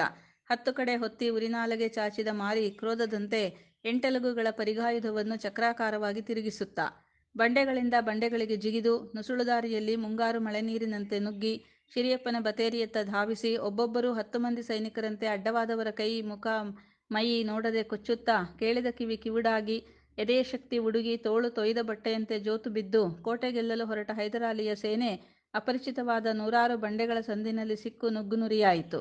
ನೂಲೇಣಿ ಹಾಕಿ ಕೋಟೆ ಹತ್ತಲೆತ್ನಿಸುತ್ತಿದ್ದವರು ಮೇಲಿನಿಂದ ಉರುಳಿದ ಬಂಡೆಗಳ ಅಡಿಯಲ್ಲಿ ಸಿಕ್ಕಿ ಪುಡಿಪುಡಿಯಾದರು. ಹೈದರಾಲಿಯ ಕಡೆಯವರಿಗೆ ದುರ್ಗವನ್ನು ಗೆಲ್ಲುವ ಆಸೆ, ದುರ್ಗದವರಿಗೆ ಮೇಲೇರಿ ಬಂದ ಒಬ್ಬೊಬ್ಬರನ್ನೂ ಜೀವಸಹಿತ ಉಳಿಸಬಾರದೆಂಬ ರೊಚ್ಚು. ಹಾಗೆ 1-2 ತಾಸಾಗುವುದರೊಳಗಾಗಿ ನಾಯಕರ ಕಾಸಾ ಬೇಡಪಡೆ ಪುರುಭಯ್ಯ ಜನರ ಪಡೆ ಎದುರಿನ ಶತ್ರುವಿನ ವಿನಾ ಅಕ್ಕಪಕ್ಕದಲ್ಲಿ ಸಾಯುತ್ತಿದ್ದವರನ್ನೂ ನೋಡದೆ ನವಾಬನ ಸೈನಿಕರನ್ನು ಸಿಕ್ಕಲ್ಲಿ ತರಿದಟ್ಟಿ ಗುಂಪು ಗುಂಪಾಗಿ ಬಂದವರ ಮೇಲೆ ಬಂಡೆಗಲ್ಲುಗಳು ಉರುಳಿಸಿ ಏರಿ ಬರುವ ಸಂದುಗಳಿಗೆ ಬಂಡೆಗಳನ್ನು ಹೊರಳಿಸಿ ಅಡ್ಡಗಟ್ಟಿ ಮುಂದೊತ್ತಿ ಬರುವ ನವಾಬನ ಸೇನೆ ಮುಂದೆ ಏರುವ ಹಿಂದೆ ಸರಿಯುವ ದಾರಿಗಾಣದೆ ಕಂಗೆಟ್ಟು ದಿಕ್ಕಾಪಾಲಾಗಿ ಚೆದರಿ ಕೋಟೆಯನ್ನು ಏರಿ ಬರುತ್ತಿದ್ದವರು ಹಿಂದೆ ಓಡಲು ಯತ್ನಿಸಿದರು. ಸುಮಾರು ಅರ್ಧ ತಾಸು ಕಾಲ ಶಿರಿಯಪ್ಪನ ಬತೇರಿಯ ಮೇಲೆ ಹಾರಿದ ಹೈದರಾಲಿಯ ಬಾವುಟ ಧಗ್ಗನೆ ಹೊತ್ತಿ ಉರಿದು ಹೊಗೆಯಾಗಿ ಕರಗಿ ಅದರೆಡೆಯಲ್ಲಿಯೇ ದುರ್ಗದ ಹನುಮದ್ಗರುಡ ಧ್ವಜ ಗರಿಬಿಚ್ಚಿ ಹಾರಾಡಿತು. ದುರ್ಗದ ಸೇನೆಯ ಆ ಉನ್ಮತ್ತ ಪ್ರತ್ಯಾಘಾತವನ್ನು ತಡೆಯಲಾಗದೆ ಜೀವ ಉಳಿಸಿಕೊಂಡು ತಮ್ಮ ಪಾಳೆಯದತ್ತ ಓಡಿ ಬರುತ್ತಿದ್ದ ಸೈನಿಕರನ್ನು ನವಾಬನ ಸೈನಿಕರೇ ಗುಂಡಿಟ್ಟು ಕೊಂದು ಅವರಲ್ಲಿ ಮತ್ತೆ ಉತ್ಸಾಹ ಮೂಡಿಸಲು ಯತ್ನಿಸಿದರು. ಸೋತವರನ್ನು ಓಡಲು ಬಿಡದೆ ಅವರ ಬೆನ್ನು ಹತ್ತಿ ಕಡಿದು ಬರಗೇರಮ್ಮನ ಗುಡಿಯ ಮೇಲೆ ಏರಿಸಿದ ನವಾಬನ ತೋಪುಗಳನ್ನು ಕಿಕ್ಕಿರಿದು ನೆರೆದ ಅವನ ಸೇನೆಯತ್ತಲೇ ತಿರುಗಿಸಿ ಉಡಾಯಿಸಿದರು ಪುರಭಯ್ಯ ಜನ. ಆ ತೋಫಿನೇಟಿಗೆ ಹೈದರಾಲಿಯ ಸೇನೆ ತತ್ತರಿಸಿ ಬಿರುಗಾಳಿಗೆ ಸಿಕ್ಕ ತರಗೆಲೆಯಂತೆ ದಿಕ್ಕು ದಿಕ್ಕಿಗೆ ಚೆದರಿ ಹೋಯಿತು. ಯುದ್ಧ ತನ್ನತ್ತಲೇ ತಿರುಗಿದುದನ್ನು ಕಂಡ ನವಾಬ ರೋಷ ನಿರಾಶೆಯಿಂದ ತಲೆಯ ಮೇಲಿದ್ದ ಪಗಡಿಯನ್ನು ನೆಲಕ್ಕೆ ಬಿಸುಟು ಹತ್ತಿರದಲ್ಲಿದ್ದ ಹರಪನಹಳ್ಳಿಯ ಪಾಳೆಯಗಾರ ಬಸಪ್ಪನಾಯಕನನ್ನು ಸುಡುವಂತೆ ನೋಡುತ್ತಾ, ನಾಮರ್ದ ಜನ, ನಿಮ್ಮನ್ನು ಗಂಡು ಅಂತ ಹಡೆದವರು ಯಾರು? ನಿಮ್ಮನ್ನು ನಂಬಿ ನಮ್ಮ ಫೌಜ್ನ ಇಜ್ಜತ್ತು ದುರ್ಗದ ಬೈಲಿನಲ್ಲಿ ಹುಲ್ಲುಕಡ್ಡಿಗೆ ಹರಾಜಾಗಿ ಹೋಯಿತು. ನೀವಿದ್ದರೂ ಒಂದೇ, ಸತ್ತರೂ ಒಂದೇ. ನಿಮ್ಮ ಮಾತು ನಂಬಿ ಮದಕರಿಯ ದ್ವೇಷ ಕಟ್ಟಿಕೊಂಡು ನಾವು ಬೇವಕೂಫಾದೆವು ಎಂದು ಹೇಳಿ ಶಿರಿಯಪ್ಪನ ಬತೇರಿಯ ಮೇಲೆ ಹಾರುತ್ತಿದ್ದ ಹನುಮದ್ಗರುಡ ಧ್ವಜದ ಬಳಿ ರಕ್ತಸಿಕ್ತ ವಸ್ತ್ರಗಳನ್ನು ಧರಿಸಿ ಸಂಜೆಯ ರಕ್ತವರ್ಣದ ಮುಗಿಲಿಗೆ ಅಡ್ಡವಾಗಿ ಕೆಂಪು ಬಣ್ಣದ ಯೋಧ ವಿಗ್ರಹದಂತೆ ನಿಂತಿದ್ದ ಮದಕರಿ ನಾಯಕನನ್ನು ನೋಡಿ ಹೇಳಿದ, ನೀನು ನನ್ನ ದುಶ್ಮನ್, ಆದರೂ ನಿನ್ನ ಮರ್ದುಮಿಗೆ ನನ್ನ ಸಲಾಂ. ಆ ಮಾತು ತನಗೆ ಕೇಳಿಸಿತು ಎಂಬಂತೆ ಮದಕರಿ ನಾಯಕ ತನ್ನ ಕೈಯಲ್ಲಿದ್ದ ಪರಿಗಾಯುಧವನ್ನು ಹಿಡಿದು ಬೀಸಿದ. ಅದರೊಂದಿಗೆ ತನ್ನೊಂದಿಗಿದ್ದ ದಳವಾಯಿಗಳಿಗೆ ಹೇಳಿದ, ಇವತ್ತಿನ ಲಡಾಯಿನಲ್ಲಿ ಕೋಟೆ ಎಲ್ಲೆಲ್ಲಿ ಶಿಥಿಲವಾಗಿದೆಯೋ ಅದನ್ನೆಲ್ಲ ಸಾವಿರಾರು ಕಾಮಾಟಿಗರನ್ನು ಬಿಟ್ಟು ಕಟ್ಟಿಸಬೇಕು. ಹೊಂಡದಲ್ಲಿ ಬಿದ್ದ ಹೆಣಗಳನ್ನು ತೆಗೆಸಬೇಕು. ಹೆಣ ರಕ್ತ ಬಿದ್ದ ನೀರು ಮತ್ತೆ ಶುದ್ಧವಾಗುವವರೆಗೆ ಈ ಕಡೆಯ ಜನಕ್ಕೆ ಮೇಲು ಬೆಟ್ಟದ ಹೊಂಡಗಳಿಂದ ರಾಮದೇವರ ಒಡ್ಡಿನಿಂದ ಕುಡಿಯುವ ನೀರಿನ ವ್ಯವಸ್ಥೆ ಮಾಡಿ. ಇತ್ತಪ್ಪರ ಇತ್ತ ಕಡೆ ನಮ್ಮ ಆನೆ, ನಮ್ಮ ಜನ ಬೇಹುಷಾರಾಗಿರಬಾರದು. ದೇವರ ದಯೆ, ಇವತ್ತು ನಮಗೆ ಗೆಲುವಾಯಿತು. ಆದರೆ ಅದೃಷ್ಟ ಯಾರಿಗೂ ಶಾಶ್ವತವಲ್ಲ. ನಮ್ಮ ಹುಷಾರಿನಲ್ಲಿ ನಾವಿರಬೇಕು. ಹಾಗೆ ಆ ರಾತ್ರಿ ಕೊತ್ವಾಲ ಚಾವಡಿಯ ದಳವಾಯಿ ಕಾಶಣ್ಣ ನಾಯಕನನ್ನು ಕರೆಸಿಕೊಂಡು ಹೇಳಿದ, ಈ ಕಡೆ ನಮ್ಮ ಕೋಟೆ ಐಬು ಇಷ್ಟು ದಿನ ಇಲ್ಲದ್ದು ಈಗ ನವಾಬನಿಗೆ ತಿಳಿದದ್ದು ಹೇಗೆ? ನಿಮ್ಮ ಚಾವಡಿಯ ಜನಕ್ಕೆ ಸ್ವಲ್ಪ ಕಿವಿ ಹಿಂಡಿ, ಚುರುಕಾಗಲಿ. ಆ ದಿನ ಕೋಟೆಯನ್ನು ಹಿಡಿದೇ ಬರುತ್ತೇನೆಂದು ಹೋದ ಹೈದರಾಲಿಯ ಸೇನೆ ಸೋತು ನುಗ್ಗುನುರಿಯಾಗಿ ಹಿಂತಿರುಗಿದ್ದರೂ ಪೂರ್ಣಯ್ಯನ ಒಂದು ಯೋಜನೆ ಮಾತ್ರ ಸಫಲವಾಗಿತ್ತು. ಸೇನೆ ಕೋಟೆಯೊಳಗೆ ನುಗ್ಗಿ ದಾಳಿ ಮಾಡಿದ ಗದ್ದಲದಲ್ಲಿ ಹೈದರಾಲಿಯ ಸೇನೆಯ ಚೋರಪಹರಿಯ ನಾಯಕನಾದ ಅಬ್ದುಲ್ ಖಯಾಮ್ನನ್ನು ಸಾಕಷ್ಟು ಹಣ, ಅಫೀಮಿನೊಂದಿಗೆ ಚಿತ್ರದುರ್ಗವನ್ನು ಬಲ್ಲ ರಾಯದುರ್ಗ, ಹರಪನಹಳ್ಳಿಯ 10 ಜನರನ್ನು ದುರ್ಗದೊಳಗೆ ತೂರಿಸುವ ಕಾರ್ಯದಲ್ಲಿ ಪೂರ್ಣಯ್ಯ ಯಶಸ್ವಿಯಾಗಿದ್ದ. ಹೈದರಾಲಿಯ ಸೇನೆಯನ್ನು ಹಿಮ್ಮೆಟ್ಟಿಸಿದ ದುರ್ಗದ ಸೇನೆಗೆ ತಮ್ಮ ಕೋಟೆಯಲ್ಲಾದ ಈ ಸಣ್ಣ ಬಿರುಕು ಅರಿವಿಗೆ ಬರಲಿಲ್ಲ. ಉಚ್ಚಂಗಮ್ಮನ ಹೊಂಡದ ಯುದ್ಧದಲ್ಲಿ ಮದಕರಿ ನಾಯಕನಿಗೆ ಜಯವಾಗಿತ್ತು. ಆ ಗೆಲುವು ಜನತೆಗೆ, ಸೇನೆಗೆ ಎಷ್ಟು ಉತ್ಸಾಹದಾಯಕವಾಗಿತ್ತೋ ಆ ಸಮರದಲ್ಲಾದ ಸೇನೆಯ ಸಾವು ಅಷ್ಟೇ ಚಿಂತೆಗೆ ಕಾರಣವಾಗಿತ್ತು. ತಮ್ಮ ಸೇನೆಗಿಂತ 3 ಪಟ್ಟು ದೊಡ್ಡದಾದ ಶತ್ರು ಸೇನೆಯನ್ನು ಮಣ್ಣು ಮುಕ್ಕಿಸುವ ವೀರ ಪ್ರಯತ್ನದಲ್ಲಿ ಚಿತ್ರದುರ್ಗದ ಸೇನೆಯ 2,000 ಜನ ಸತ್ತು ದುರ್ಗದ ಸೇನೆ ಬೆಳೆದರೂ ಬಡಕಲಾದ ಶಿಶುವಿನಂತಿತ್ತು. ದಿನದಿನವೂ ನಡೆಯುತ್ತಿದ್ದ ಯುದ್ಧದ ಸಾವು ನೋವುಗಳು ಸೇನೆಯನ್ನು ಸಾಕಷ್ಟು ಬಳಲಿಸಿತ್ತು. ಹೈದರಾಲಿಯ ಸೇನೆ ಹಳೆ ನೀರು ಹರಿದು ಹೋದರೂ ಹೊಸ ನೀರು ಹರಿದು ಬಂದು ತುಂಬುವ ಹಳ್ಳದ ಆಸರೆ ಇದ್ದ ಹೊಂಡದಂತಿದ್ದರೆ, ದುರ್ಗದ ಸೇನೆ ಹೊಸ ನೀರಿನ ಆಸರೆ ಇಲ್ಲದೆ ಬೇಸಿಗೆಯ ಬಿಸಿಲ ಝಳಕ್ಕೆ ದಿನದಿನವೂ ಬತ್ತುವ ಕೆರೆಯಂತಿತ್ತು. ಸೋಲು ಗೆಲುವುಗಳಿಂದ ಲಭಿಸಿದ ಪ್ರಚಂಡ ಆತ್ಮವಿಶ್ವಾಸ, ಉತ್ಸಾಹವಿಲ್ಲದಿದ್ದರೆ ದಿನದಿನದ ಸವೆತದಿಂದ ದುರ್ಗ ಎಂದೋ ಹುಡಿಯಾಗಿ ಹೋಗುತ್ತಿತ್ತು. ಈ ಮಾತು ನಾಯಕರಿಗೆ ಅಲ್ಲದೆ ದಳವಾಯಿಗಳಿಗೂ ಅರ್ಥವಾಗಿತ್ತು. ಆ ಹೊತ್ತಿನಲ್ಲಿ ಮದಕರಿ ನಾಯಕನಿಗಿದ್ದ ಏಕೈಕ ಆಶಾಕಿರಣ ಮರಾಠರ ನೆರವು. ಇಂದಲ್ಲ ನಾಳೆ ಪೇಶ್ವೆಯವರ ಪ್ರಬಲವಾದ ದಂಡು ದುರ್ಗದ ನೆರವಿಗೆ ಒದಗಿ ಬಂದು ಹೊರಗೆ ಮರಾಠರ ಹೊಡೆತ, ಒಳಗಿನಿಂದ ದುರ್ಗದ ಸೇನೆಯ ಪ್ರಹಾರ. ಈ ಕತ್ತರಿ ಏಟಿನಲ್ಲಿ ಸಿಕ್ಕು ಹೈದರಾಲಿಯ ಸೇನೆ ಸೋತು ಶರಣಾಗತವಾಗುವುದೊಂದೇ ಉಳಿದಿದ್ದ ಮಾರ್ಗ. ಪುಣೆಯಿಂದ ಸೇನಾ ಸಹಾಯದ ಭರವಸೆಯೇನೋ ಬಂದಿತ್ತು. ಆದರೆ ಎಂದು ಸ್ವಯಂ ಯಾದವಿ ಕಲಹದಲ್ಲಿ ಬ್ರಿಟಿಷರೊಂದಿಗೆ ಯುದ್ಧದಲ್ಲಿ ನಿರತರಾದ ಪುಣೆಯ ಪೇಶ್ವೆ ಆ ಪ್ರಶ್ನೆಗೆ ಖಚಿತವಾದ ಉತ್ತರ ಕೊಡುವ ಸ್ಥಿತಿಯಲ್ಲಿರಲಿಲ್ಲ. ನಮ್ಮನ್ನು ನಂಬಿ, ಖಂಡಿತ ನಿಮಗೆ ಸೇನಾ ಸಹಾಯ ಕಳಿಸುತ್ತೇವೆ. ಹೈದರಾಲಿಯನ್ನು ಮೂಲೋತ್ಪಾಟನ ಮಾಡುವ ಕಾರ್ಯದಲ್ಲಿ ನಿಮ್ಮಷ್ಟೇ ನಮಗೂ ಆಸಕ್ತಿ ಇದೆ. ನೀವು ನಮಗೆ ನೀಡಿದ ನೆರವಿನ ನೆನಪೂ ಇದೆ. ನಾವು ವಿಶ್ವಾಸದ್ರೋಹಿಗಳಲ್ಲ. ಇತ್ತ ಕಡೆ ಕೈ ಬಿಡುವಾಗುತ್ತಿದ್ದ ಹಾಗೆ ನಮ್ಮ ಸೇನೆ ನಿಮ್ಮ ಬೆಂಬಲಕ್ಕೆ ಬರುತ್ತದೆ. ಅದುವರೆಗೂ ಕಷ್ಟ ಸಹಿಸಿಕೊಳ್ಳಿ ಎಂದು ಖುದ್ದಾಗಿ ನಾನಾ ಫಡ್ನವೀಸನೇ ಜಾಸೂದರ ಮೂಲಕ ಪತ್ರ ಕಳಿಸಿದ್ದ. ಬೇಗ, ಆದಷ್ಟು ಬೇಗ ಆ ಕಾಲ ಬರಲಿ ಎಂದು ಸಂಖ್ಯಾಬಲದಿಂದ ಸಾಧಿಸಲಾಗದ ಗೆಲುವನ್ನು ಆತ್ಮವಿಶ್ವಾಸದಿಂದ, ರಣತಂತ್ರದಿಂದ, ಶತ್ರುಮುಖವನ್ನು ಕಂಡು ಪುಟಿದೇಳುವ ಪೌರುಷದ ಬಲದಿಂದ, ಕೋಟೆಯ ಭದ್ರತೆಯಿಂದ ಸಾಧಿಸುತ್ತಾ 4-5 ತಿಂಗಳ ಕಾಲ ದುರ್ಗದ ಸುತ್ತಲೂ ಬೀಡುಬಿಟ್ಟ ಹೈದರಾಲಿಗೆ ಒಂದು ಕಿರುಗಾಳಗದಲ್ಲೂ ಗೆಲುವು ಕೊಡದೆ ದಿನದಿನವೂ ಆ ಶತ್ರು ಸೇನೆಯನ್ನು ಆದಷ್ಟು ಜನ ಸಂಹರಿಸುತ್ತಾ ಕಾಲ ದೂಡುತ್ತಿದ್ದರು ದುರ್ಗದ ದಂಡನಾಯಕರು. ಬಿಸಿಲಿಗೆ ಬಿದ್ದ ಹಿಮಶೈಲದಂತೆ ದಿನದಿನಕ್ಕೆ ತನ್ನ ಸೇನೆಯ ಬಲ ಕ್ಷೀಣಿಸಿ ಸೈನಿಕರಲ್ಲಿ ದಿನದಿನಕ್ಕೆ ಆತ್ಮವಿಶ್ವಾಸ ಕುಗ್ಗುತ್ತಿದ್ದ ಆ ಪರಿಸ್ಥಿತಿಯಲ್ಲಿ ಕಾಲ ತನ್ನ ವೈರಿ ಎಂಬ ಅರಿವು ಹೈದರಾಲಿಗೂ ಇಲ್ಲದಿರಲಿಲ್ಲ. ಮರಾಠರು ಚಿತ್ರದುರ್ಗದ ನೆರವಿಗೆ ಬರುವ ಸ್ಪಷ್ಟ ಸೂಚನೆ ಕಾಣದಿದ್ದರೂ ಮರಾಠರ ಪರಿಸ್ಥಿತಿಯ ಬಗ್ಗೆ ದಿನದಿನವೂ ವರದಿ ಬರುತ್ತಿದ್ದರೂ ದಿನದಿನದ ಸೋಲು ತನ್ನ ಪಾಲಿಗೆ ಮೃತ್ಯು ಎಂಬುದು ಮನವರಿಕೆಯಾಗಿ ಆದಷ್ಟು ಬೇಗ ಯುದ್ಧ ಮುಗಿಸಲು ಚಿಂತಿಸಿ ಸಿಹಿನೀರು ಹೊಂಡದ ಲಡಾಯಿಯಲ್ಲಿ ಸೋಲಾಗಿ ಆ ಪೆಟ್ಟಿನಿಂದ ತನ್ನ ಸೇನೆ ಸರ್ದಾರರು ಕೊಂಚ ಸಾವರಿಸಿಕೊಂಡ ಬಳಿಕ ಒಂದು ದಿನ ತನ್ನ ಪ್ರಮುಖ ಸರ್ದಾರರನ್ನೆಲ್ಲ ಆಪ್ತಾಲೋಚನೆಗೆ ಕರೆಸಿ ಪರಿಸ್ಥಿತಿಯನ್ನು ವಿವರಿಸಿ ಹೇಳಿದ. ಈ ದುರ್ಗ ನಮಗೆ ಸೋಲುವ ಲಕ್ಷಣ ಕಾಣುತ್ತಿಲ್ಲ. ದಿನದಿನವೂ ಗೆಲ್ಲುತ್ತಿರುವ ನಾಯಕನೊಂದಿಗೆ ಮತ್ತೆ ಸಂಧಾನದ ಮಾತಾಡುವುದು ಹಾಸ್ಯಾಸ್ಪದವಾಗುತ್ತದೆ. ಏನಿದ್ದರೂ ಆ ನಾಯಕ ನಮ್ಮೊಂದಿಗೆ ಸಂಧಾನಕ್ಕೆ ಬರುವಂತೆ ಮಾಡಬೇಕು. ಅದಕ್ಕೊಂದೇ ದಾರಿ. ಒಂದು ದಿನದ ಯುದ್ಧದಲ್ಲಿ ಲಕ್ಷ ಸೇನೆ ಸತ್ತರೂ ಚಿಂತೆಯಿಲ್ಲ. ಲಡಾಯಿನಲ್ಲಿ ನಾಯಕನನ್ನು ಸೋಲಿಸಲೇಬೇಕು. ಇದಕ್ಕೇನು ಮಾಡಬೇಕು ಎಂದು ಯಾರಾದರೂ ಹೇಳುತ್ತೀರಾ ಎಂದು ಕೇಳಿ ಸುತ್ತ ನೆರೆದವರನ್ನು ನೋಡಿದ. ಹೈದರಾಲಿಯ ಸುತ್ತ ನೆರೆದ ಸರ್ದಾರರು ಮೊಹಿಯುದ್ದೀನ್ ಸಾಹೇಬ್, ಮುಗ್ದುಮ್ ಸಾಹೇಬ್, ಗುಲಾಂ ಅಲಿ ಖಾನ್, ಬರ್ಕಿ ಶ್ರೀನಿವಾಸರಾಯ, ತೌಶಿಕಾನ ಕೃಷ್ಣರಾಯ, ಸಾಹೇಬ್ ಜಾದೆ ಟಿಪ್ಪು, ಲಾಲಿ ಸಾಹೇಬ್, ಬಕ್ಷಿ ಪೂರ್ಣಯ್ಯ, ಹೈದರಾಲಿಯ ಮೂಗಿಗೆ ಮೊಸರಿನ ವಾಸನೆ ತೋರಿಸಿ ಚಿತ್ರದುರ್ಗದತ್ತ ಕರೆತಂದ ಹರಪನಹಳ್ಳಿ ಬಸಪ್ಪನಾಯಕ, ರಾಯದುರ್ಗದ ಕೃಷ್ಣನಾಯಕ ಎಲ್ಲರೂ ಹೈದರಾಲಿಯ ಮಾತು ಕೇಳಿದರು. ಅದಕ್ಕೆ ಉತ್ತರ ಕೊಡಲು ಯಾರೊಬ್ಬರಿಗೂ ಧೈರ್ಯ ಬರಲಿಲ್ಲ. ನಾಲೆಗೆ ಸತ್ತಂತೆ ಕುಳಿತ ಅವರನ್ನು ಕಂಡು ಹೈದರಾಲಿಯ ಹೃದಯದಲ್ಲಿ ರೋಷ ಉಕ್ಕಿ ಬಂದು, ಯಾರಿಗೂ ನಾವು ದುರ್ಗದ ಮೇಲೆ ಹಲ್ಲಾ ಮಾಡುತ್ತೇವೆ ಎಂದು ಹೇಳುವ ಗಂಡಸುತನವಿಲ್ಲ. ಯಾಕೆ ಬಾಯಿ ಬಿಡುವುದಿಲ್ಲ?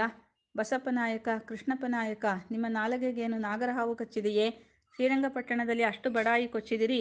ಈಗ ಇದ್ದಕ್ಕಿದ್ದ ಹಾಗೆ ನೀವು ಕೋಜಾ ಆದಿರೇನು? ನೀವು ಬಾಯಿ ಬಿಡುವುದಿಲ್ಲ. ನಾವೇ ಹುಕುಂ ಮಾಡುತ್ತೇವೆ. ಸಿಹಿನೀರು ಹೊಂಡದ ಲಡಾಯಿನಲ್ಲಿ ಹರಪನಹಳ್ಳಿ ನಾಯಕರ ಹೇಡಿತನ ನೋಡಿದೆವು. ಈಗ ನಿನ್ನ ಸರದಿ ಕೃಷ್ಣಪ್ಪನಾಯಕ. ನಿನ್ನ ಸೇನೆ ಇರುವ ಬುದ್ಧಿವಂತನ ಮರಡಿಯ ಜಾಗ ಮೈದಾನ. ಅತ್ತ ಕಡೆ ಕೋಟೆಗೆ ಕಂದಕವೂ ಇಲ್ಲ. ನಿನ್ನ ಸೇನೆಗೆ ನಮ್ಮ ಸೇನೆಯ ಮದತ್ ಕೊಡುತ್ತೇವೆ. ಆಕಾಶ ಬೀಳಲಿ, ಭೂಮಿ ಬಿರಿಯಲಿ, ನಾಳೆ ನಿಮ್ಮ ಸೇನೆ ದುರ್ಗದ ಮೇಲೆ ಹಲ್ಲಾ ಮಾಡಲೇಬೇಕು. ಕಳ್ಳಯುದ್ಧ ಮಾಡಲಿಕ್ಕೆ ಹೋಗಿ 3 ಸಲ ಮೂಗು ಮುಕ್ಕಾಯಿತು. ಈ ಸಲ ಗಂಡು ಲಡಾಯಿ. ರಾಜಾರೋಷವಾಗಿ ಹಾಡೇ ಹಗಲು ದುರ್ಗಕ್ಕೆ ಹಲ್ಲಾ ಹಾಕಲೇಬೇಕು, ಗೆಲ್ಲಲೇಬೇಕು. ಕೋಟೆ ಉಳಿಯಬಾರದು. ಸೋತು ಬಂದರೆ ನಿನ್ನ ಜನಾನಾನ ಶ್ರೀರಂಗಪಟ್ಟಣಕ್ಕೆ ಕಳಿಸುತ್ತೇವೆ. ಎಚ್ಚರ ಇರಲಿ. ನವಾಬನಾಡಿದ ಮಾತು ಕೇಳಿ ಕೃಷ್ಣಪ್ಪನಾಯಕನಿಗೆ ತನ್ನ ತಲೆಯ ಮೇಲೆ ಮುಗಿಲು ಕಡೆದು ಬಿದ್ದಂತಾದರೂ ಆ ಅಪ್ಪಣೆಯಿಂದ ತಪ್ಪಿಸಿಕೊಳ್ಳುವ ದಾರಿ ಕಾಣದೆ, ನಿಮ್ಮ ಸೇನೆ ನಮ್ಮ ಪರಾಕ್ರಮ ಇರುವಾಗ ನಾಳೆ ದುರ್ಗ ಉಳಿಯುವುದಿಲ್ಲ ಎಂದು ಹೇಳಿ ರಣವಿಳ್ಯ ಸ್ವೀಕರಿಸಿದ. ಹೆದರಿಕೆಯಲ್ಲಿ ಹಿಂದು ಮುಂದು ನೋಡದೆ ಹಾವು ಹಿಡಿಯಲೇಬೇಕಾಗಿ ಬಂದವನಂತೆ. ಒಮ್ಮೆ ಆ ನಿರ್ಧಾರವಾದ ಬಳಿಕ ಲಾಲಿ ಮೊದಲಾದ ತಜ್ಞರೊಂದಿಗೆ ವಿಚಾರ ವಿನಿಮಯ ಮಾಡಿ 10,000 ಸೇನೆಯೊಂದಿಗೆ ರಾಯದುರ್ಗದ ಕೃಷ್ಣಪ್ಪನಾಯಕ ಕಂದಕದ ಆಸರೆ ಇಲ್ಲದೆ ಲಾಲ್ಕೋಟೆ ಬಾಗಿಲ ಮುಂದಿನ ಬಯಲಿನಲ್ಲಿ ಯುದ್ಧ ಸಿದ್ಧತೆ ನಡೆಸಿದ. ಹಾಡು ಹಗಲಿನಲ್ಲಿ ಕೋಟೆಯ ಇದಿರೇ ನವಾಬನ ಸೇನೆ ತೋಪು ಏರಿಸಲು ಮೊಹರ್ಚೆ ಕಟ್ಟುತ್ತಿರುವುದನ್ನು, ಸಮುದ್ರದಂತೆ ಶತ್ರು ಸೇನೆ ಜಮಾಯಿಸುತ್ತಿರುವುದನ್ನು ನೋಡಿದ ಕೋಟೆಯ ಮೇಲಿನ ಪಹರೆ ಸೈನಿಕರು ಕೂಡಲೇ ಸುದ್ದಿಯನ್ನು ನಾಯಕರಿಗೆ ಮುಟ್ಟಿಸಿದರು. ಆ ಸುದ್ದಿ ಕೇಳುತ್ತಿದ್ದ ಹಾಗೆ ಮದಕರಿ ನಾಯಕ ತನ್ನ ಕಾಸಾ ಸೇನೆಯೊಂದಿಗೆ ಲಾಲ್ ಬತೇರಿಯ ಕೋಟೆಯ ಬಳಿ ಬಂದಿಳಿದು ಜರಿಮಲೆ, ಗುಡಿಕೋಟೆ, ಹರತಿ, ನಾಯಕನಹಟ್ಟಿಯ ನಾಯಕರುಗಳ 5,000 ಸೇನೆಯನ್ನು ಕೋಟೆಯ ರಕ್ಷಣೆಗೆ ನೇಮಿಸಿ ಅತ್ತ ಕಡೆಯ ಕೋಟೆ ಬತೇರಿಗಳ ಮೇಲೆ ಏರಿಸಿದ ತೋಪುಗಳನ್ನು ಉಡಾಯಿಸಲು ಗೋಲಂದಾಜರಿಗೆ ಅಪ್ಪಣೆ ಮಾಡಿದ. ಇತ್ತ ದುರ್ಗದ ಸೇನೆಯ ತೋಪುಗಳು ಹಾರಿ ನವಾಬನ ಸೇನೆಯ ಮೇಲೆ ಕೆಂಡದ ಮಳೆ ಕರೆಯುತ್ತಿರಲು ಅತ್ತ ನವಾಬನ ಸೇನೆಯವರೂ ತೋಪು ಹಾರಿಸಲಾರಂಭಿಸಿದರು. ಇಬ್ಬದಿಯಿಂದಲೂ ಮದ್ದಿನ ಬಾಣಗಳ ವರ್ಷ ಆರಂಭವಾಯಿತು. ತೋಪು ಗುಂಡುಗಳು ಕಕ್ಕಿದ ಹೊಗೆಗತ್ತಲಿನಲ್ಲಿ ಹಗಲು ഇരുಳಾಗಿ ಇಬ್ಬಣದವರು ಬೆಳಕಿಗಾಗಿ ಸಾವಿರಾರು ಮತಾಪುಗಳನ್ನು ಹೊತ್ತಿಸಿ ಅವರ ಕಣ್ಣು ಕೋರೈಸುವ ಬೆಳಕಿನಲ್ಲಿ ಯುದ್ಧ ಮುಂದುವರಿಸಿದರು. ಆ ದಿನದ ಯುದ್ಧದಲ್ಲಿ ಗೆದ್ದೇ ಗೆಲ್ಲಬೇಕೆಂದು ಹಠತೊಟ್ಟ ಕೃಷ್ಣಪ್ಪ ನಾಯಕನ ಸೇನೆ ಸಾವು ನೋವಿಗೆ ಹೆದರದೆ ರಣಕೇಕೆ ಹಾಕುತ್ತಾ ಕೋಟೆಯನ್ನು ಹತ್ತಲು ಅಗತ್ಯವಾದ ನಿಚ್ಚಣಿಗೆಗಳನ್ನು ಹೊತ್ತು ಸಹಸ್ರ ಸಂಖ್ಯೆಯಲ್ಲಿ ಕೋಟೆಯತ್ತ ನುಗ್ಗಿತು. ಕಣ್ಣು ಕಾಣುವಷ್ಟು ದೂರವೂ ಬುದ್ಧಿವಂತನ ಮರಡಿಯ ಬಯಲನ್ನು ತುಂಬಿದ ಕಾರ್ಗಾಲದ ಕಡಲಲೆಗಳ ಮಾಲೆಯಂತೆ ನುಗ್ಗಿ ಬರುವ ಆ ಶತ್ರು ಸೇನಾ ಸಮೂಹವನ್ನು ಕಂಡು ದಳವಾಯಿ ಪರಶುರಾಮಪ್ಪ ನಾಯಕ ಮೊದಲಾದವರು, ಮಹಾಸ್ವಾಮಿ, ಆ ಸೇನೆ ಕೋಟೆಯ ಹತ್ತಿರ ಬರಲು ಬಿಟ್ಟರೆ ಹಲ್ಲ ತಡೆಯುವುದು ಕಷ್ಟವಾಗುತ್ತದೆ. ಬೇಕಾದದ್ದಾಗಲಿ ಆ ಸೇನೆ ಕೋಟೆಯ ಹತ್ತಿರ ಬರದಂತೆ ತಡೆಯಬೇಕು. ಅದಕ್ಕೆ ಒಂದೇ ದಾರಿ, ಕೋಟೆಯ ಬಾಗಿಲು ತೆಗೆಸಿ ಆ ಸೇನೆಯ ಮೇಲೆ ಬೀಳಲು ನಮಗೆ ಅಪ್ಪಣೆಯಾಗಬೇಕು. ನಮಗೆ 10ರಷ್ಟಿದ್ದರೂ ಆ ಸೇನೆಯನ್ನು ಹೊಡೆದು ಬರುತ್ತೇವೆ. ಹೈದರಾಲಿ ಮರಡಿ ಮೇಲೆ ಡೇರಾ ಹಾಕಿಸಿಕೊಂಡು ನೋಡುತ್ತಿದ್ದಾನೆ. ಇಲ್ಲಿ ನಿಂತು ನೀವು ನೋಡುತ್ತೀರಿ. ತೋಪು ಕೋವಿಯ ಮದ್ದುಗುಂಡು ಹಲಾಕಾಗುವುದು ಬೇಡ. ಕೈಗೆ ಕೈ, ಕತ್ತಿಗೆ ಕತ್ತಿ ಮಿಲಾಯಿಸಿ ಶತ್ರುಸೇನೆಯನ್ನು ಹೊಡೆದು ಬರುತ್ತೇವೆ. ನಾವು ಬಯಲಿಗೆ ನುಗ್ಗದೆ ಅವರ ತೋಪುಗಳನ್ನು ತಡೆಯುವುದು ಸಾಧ್ಯವಿಲ್ಲ. ಅವರ ಹತ್ತಿರ ಮದ್ದುಗುಂಡಿನ ಅಪಾರ ಸಂಗ್ರಹ ಇದೆ. ಹೀಗೆ ಲಡಾಯಿ ಮಾಡುತ್ತಾ ಇದ್ದರೆ ಕೋಟೆ ಉಳಿಯುವುದಿಲ್ಲ. ಬಯಲು ಯುದ್ಧಕ್ಕೆ ನಮ್ಮ ಅಪ್ಪಣೆಯಾಗಬೇಕು ಎಂದು ಬೇಡಿದರು. ಅವರ ಪ್ರಾರ್ಥನೆಯನ್ನು ಕೇಳಿ ಮದಕರಿ ನಾಯಕನೂ ಆಲೋಚಿಸಿದ. ದಳವಾಯಿಗಳ ಪ್ರಾರ್ಥನೆಯಲ್ಲಿ ಸತ್ಯವಿತ್ತು. ಶತ್ರುಗಳು ದುರ್ಗದವರ ಬಲವನ್ನೆದುರಿಸುತ್ತಾ ಹಲ್ಲ ಹತ್ತುವ ಯೋಚನೆ ಮಾಡುತ್ತಿರುವಾಗ ಆಕಸ್ಮಿಕ ಬಯಲು ದಾಳಿ ಫಲಪ್ರದವಾಗಬಹುದು ಎಂದು ಯೋಚನೆ ಮಾಡಿ ತನ್ನ ಬಳಿಯಿದ್ದ ದಂಡನಾಯಕರಿಗೆ, ಆಯಿತು, ಕೋಟೆ ಬಾಗಿಲು ತೆಗೆಸುತ್ತೇವೆ. ಉಚ್ಚಂಗಮ್ಮನ ತಾಳಿ ನಿಮ್ಮ ಕೈಲಿದೆ. ಅದನ್ನು ಹೇಗೆ ಉಳಿಸುತ್ತೀರೋ ನೋಡಿ. ಆ ಅದೃಷ್ಟ ಪರೀಕ್ಷೆಯೂ ನಡೆದು ಹೋಗಲಿ ಎಂದು ಹೇಳಿ ಕೋಟೆ ಬಾಗಿಲಿನವರಿಗೆ ಬಾಗಿಲು ತೆರೆಯಲು ಅಪ್ಪಣೆ ಮಾಡಿದ. ಕೋಟೆಯ ಮೇಲಿನಿಂದ ತೋಫಿಗೆ ತೋಪು, ಬಾಣಕ್ಕೆ ಬಾಣ ಉತ್ತರ ಕೊಡುತ್ತಿರಲು ತೆರೆದ ಕೋಟೆಯ ಬಾಗಿಲಿನಿಂದ ನುಗ್ಗಿದ 5,000 ಸೇನೆ ತೂಬು ಕಡಿದ ಕೆರೆಯ ನೀರಿನ ಪ್ರವಾಹದಂತೆ ರಣಘೋಷ ಕೂಗುತ್ತಾ ಶತ್ರುಸೇನೆಯನ್ನು ಅಪ್ಪಳಿಸಿತು. ದುರ್ಗದಿಂದ ಹೊರನುಗ್ಗಿದ ಸೇನೆ ಹೆಜ್ಜೆಗೆ 10 ತಲೆ ಬಿದ್ದರೂ ಲೆಕ್ಕಿಸದೆ ದಳವಾಯಿಗಳ ಸೂಚನೆಯಂತೆ ಮೊದಲು ತೋಪುಗಳಿದ್ದ ಮೊಹರ್ಚೆಗಳತ್ತ ನುಗ್ಗಿ ಮೊಹರ್ಚೆಗಳನ್ನು ಮುರಿದು ತೋಪುಗಳನ್ನು ಉರುಳಿಸಿ ದುರ್ಗದತ್ತ ತೋಪುಗಳು ಗುಂಡು ಕಾರುವುದನ್ನು ತಪ್ಪಿಸಿ ಬಳಿಕ ಶತ್ರುಸೇನೆಯ ಮೇಲೆ ಮುಗಿಬಿದ್ದರು.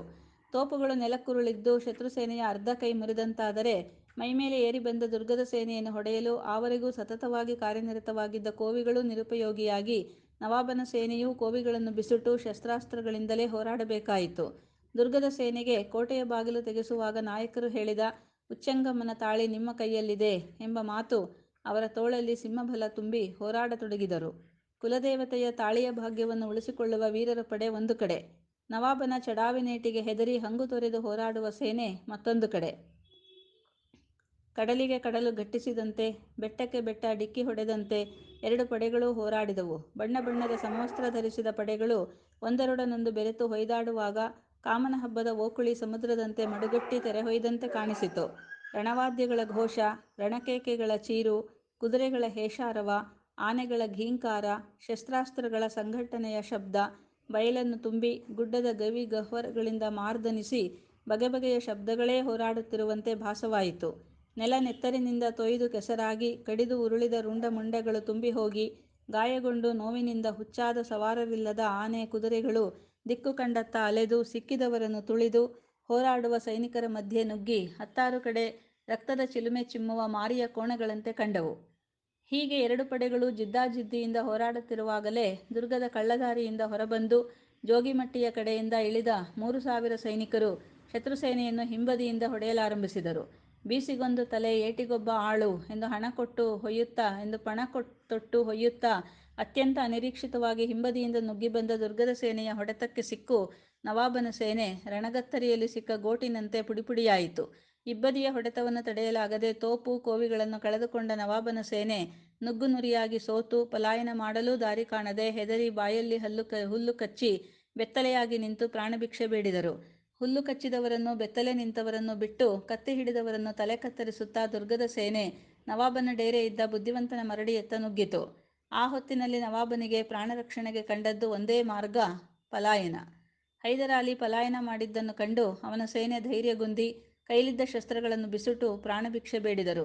ಹೊಡೆಯಿರಿ, ಕೊಲ್ಲಿರಿ ಎಂದು ಕೂಗುತ್ತಿದ್ದ ರಾಯದುರ್ಗದ ಕೃಷ್ಣಪ್ಪ ನಾಯಕ ತನ್ನ ಗುರುತು ಕಾಣಿಸದಂತೆ ತಲೆಯ ಮೇಲಿದ್ದ ರಾಜಮುಂಡಾಸನ್ನು ಕಿತ್ತು ಬಿಸುಟು ಕತ್ತು ಕೈಗಳಲ್ಲಿನ ಉಡುಗೆಗಳನ್ನು ಕಳಚಿ ಒಗೆದು ಕೈಗೆ ಸಿಕ್ಕ ಕುದುರೆಯೊಂದನ್ನು ಹತ್ತಿಕೊಂಡು ಓಡುತ್ತಿದ್ದ ನವಾಬನ ಕುದುರೆಯನ್ನು ಹಿಂಬಾಲಿಸಿದ.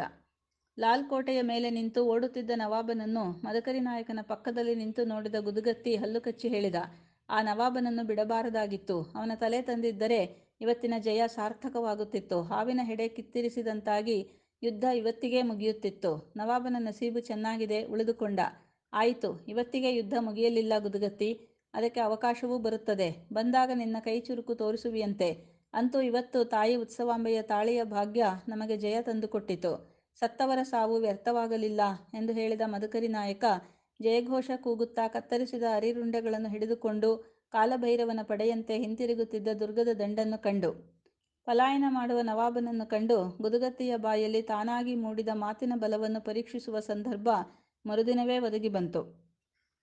ಆ ದಿನ ಪ್ರಾತಃಕಾಲ ಗುದುಗತ್ತಿ ಪ್ರಧಾನಿ ಪರಶುರಾಮ ನಾಯಕರೊಡನೆ ರಂಗಯ್ಯನ ಬಾಗಿಲ ಮೇಲೆ ನಿಂತು ಬುದ್ಧಿವಂತನ ಮರಡಿಯ ಬಳಿ ನಡೆಯುತ್ತಿದ್ದ ಸೇನಾ ಚಟುವಟಿಕೆಗಳನ್ನು ವೀಕ್ಷಿಸುತ್ತಿದ್ದಾಗ ಬೀಡುಬಿಟ್ಟ ಪಾಳೆಯದಲ್ಲಿ ಛತ್ರಿ ಚಾಮರಗಳ ಮರ್ಯಾದೆಯೊಡನೆ ಪಾಲಕಿಯಲ್ಲಿ ಕುಳಿತು ಅಟ್ಟಹಾಸದಿಂದ ಹೋಗುತ್ತಿದ್ದವನೊಬ್ಬನನ್ನು ಕಂಡು ಅದು ನವಾಬನೇ ಇರಬೇಕೆಂದು ಭಾವಿಸಿದ ಗುದುಗತ್ತಿ ಹಿಂದಿನ ದಿನ ತಾವಾಡಿದ ಮಾತು ನೆನಪಾಗಿ ತೋಳಲ್ಲಿ ಉತ್ಸಾಹ ಉಕ್ಕಿ ಬಂದು, ಅಲ್ಲಿ ನೋಡಿ ಮಾಸ್ವಾಮಿ, ನವಾಬ ಹೋಗುತ್ತಿದ್ದಾನೆ ಎಂದು ಹೇಳಿದ. ಗುದುಗತ್ತಿ ತೋರಿಸಿದತ್ತ ನೋಡಿದ ಪರಶುರಾಮ ನಾಯಕನು ಪಾಲಕಿಯನ್ನು ಕಂಡು, ಇರಬಹುದು, ನಿನ್ನೆ ಸತ್ತವರ ಸಂಖ್ಯೆ ಎಷ್ಟು ಎಂದು ಕೇಳುವುದಕ್ಕೆ ರಾಯದುರ್ಗದವರ ಹತ್ತಿರ ಹೋಗುತ್ತಿರಬಹುದು, ಹೋಗಲಿ ಬಿಡು ಎಂದು ತಾತ್ಸಾರವಾಗಿ ಹೇಳಿದ.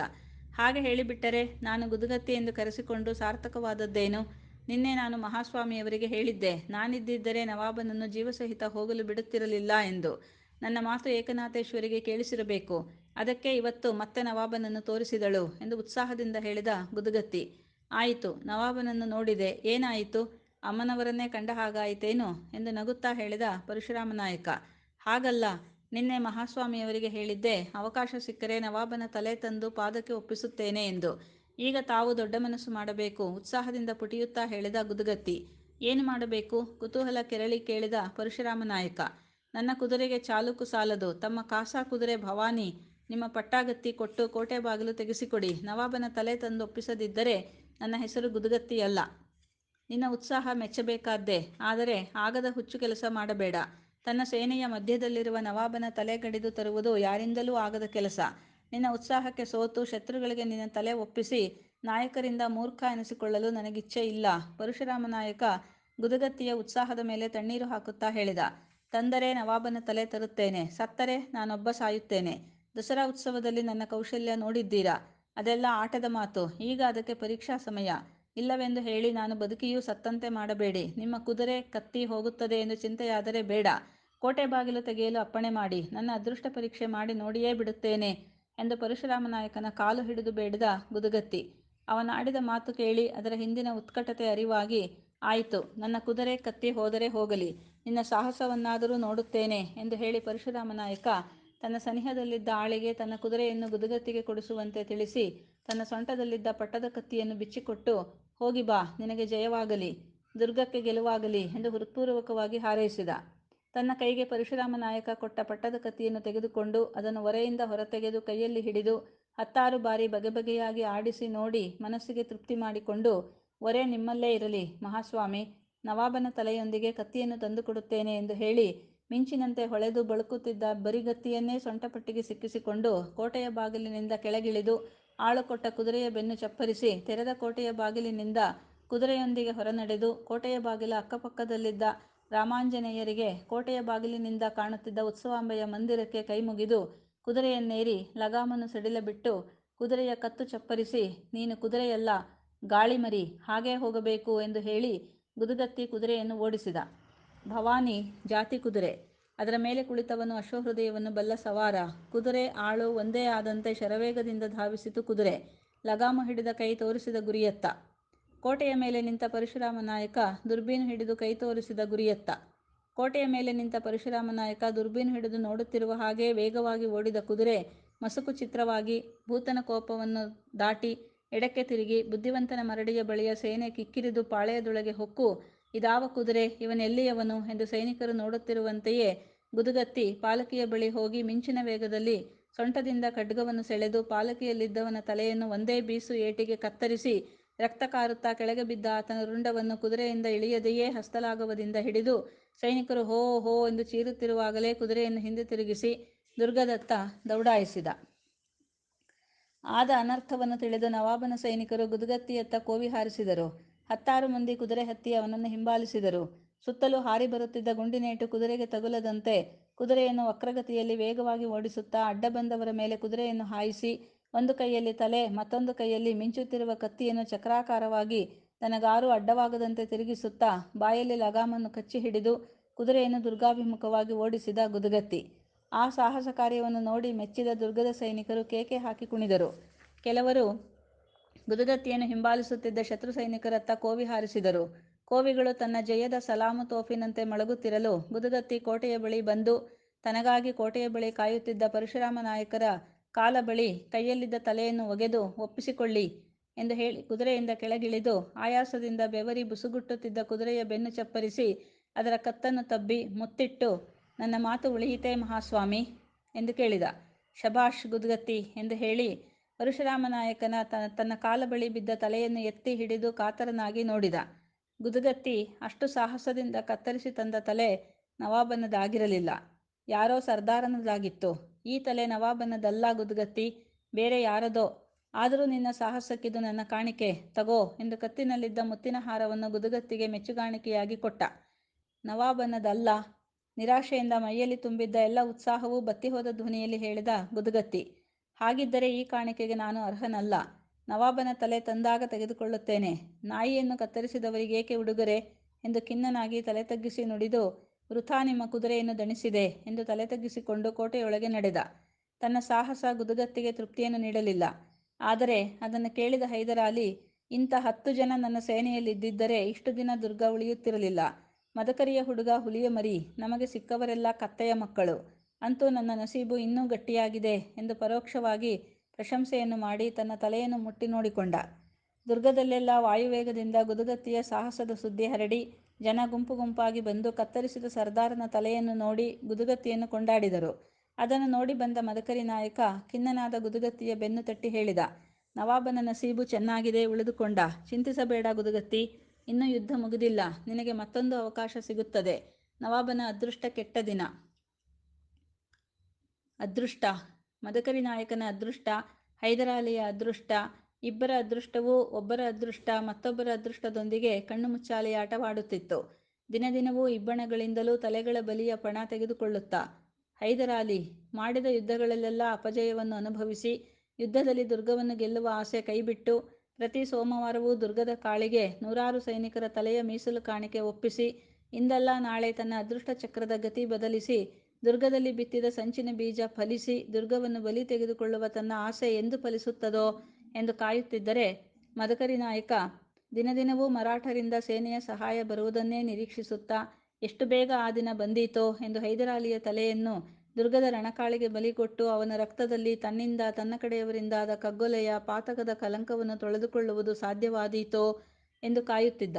ಅವರಿಬ್ಬರೂ ಹಾಗೆ ಕಾಯುತ್ತಿದ್ದರೆ ಹಲವಾರು ತಿಂಗಳುಗಳಿಂದ ಎಡೆಬಿಡದೆ ನಡೆಯುತ್ತಿದ್ದ ಯುದ್ಧದಲ್ಲಿ ಯುದ್ಧಕ್ಕೋ ರೋಗಕ್ಕೋ ಮತ್ತಾವ ಸಂಕಟಕ್ಕೋ ಮನೆಗೊಬ್ಬ ಗಂಡನ್ನು ಬಲಿಕೊಟ್ಟು ಹಗಲಿರುಳು ಮದ್ದಿನ ವಾಸನೆ ಕುಡಿದು ಬಗೆ ಬಗೆಯ ಮೂಗು ಗಂಟಲುಗಳ ಬೇನೆಯಿಂದ ನರಳುತ್ತಾ ನಿಗದಿಯಾದ ಹೊತ್ತುಗಳಲ್ಲಿ ಹೊಂಡಗಳಿಂದ ಹೊತ್ತು ತಂದ ಮದ್ದಿನ ನುಸಿ ತುಂಬಿದ ನೀರನ್ನು ಕಾಸಿ ಸೋಸಿ ಕುಡಿದು ಹಬ್ಬ ಹರಿದಿನಗಳನ್ನು ಮರೆತು ಹಗೆವುಗಳಲ್ಲಿ ಎಂದೋ ಶೇಖರಿತವಾಗಿದ್ದು ಈಗ ಅನಿವಾರ್ಯವಾಗಿ ಹೊರಬಂದು ಮುಗ್ಗಲು ಹಿಡಿಯ ಬಂದ ಅಕ್ಕಿ ರಾಗಿ ಜೋಳ ಸಿಕ್ಕಿದ ಸೊಪ್ಪು ಗೆಡ್ಡೆಗಳಿಂದ ಹೇಗೋ ಹೊಟ್ಟೆ ತುಂಬಿಸಿಕೊಂಡು ಪೇಟೆಯಲ್ಲಿ ಬೇಕಾದ ಪದಾರ್ಥ ಸಿಗದೆ ಸಿಕ್ಕಿದ್ದನ್ನೇ ತಂದು ಸಿಕ್ಕಷ್ಟರಿಂದಲೇ ಸಂತುಷ್ಟರಾಗಿ ಮರಾಠರ ಸೇನೆ ಬರುತ್ತದೆ, ಅದು ಬರುತ್ತಿದ್ದ ಹಾಗೆ ನವಾಬನ ಸೇನೆ ನಿರ್ನಾಮವಾಗುತ್ತದೆ ಎಂದು ನಂಬಿ ದುರ್ಗದ ಜನ ಆ ಗೆಲುವಿನ ದಿನವನ್ನು ಕಾಯುತ್ತಿದ್ದರು.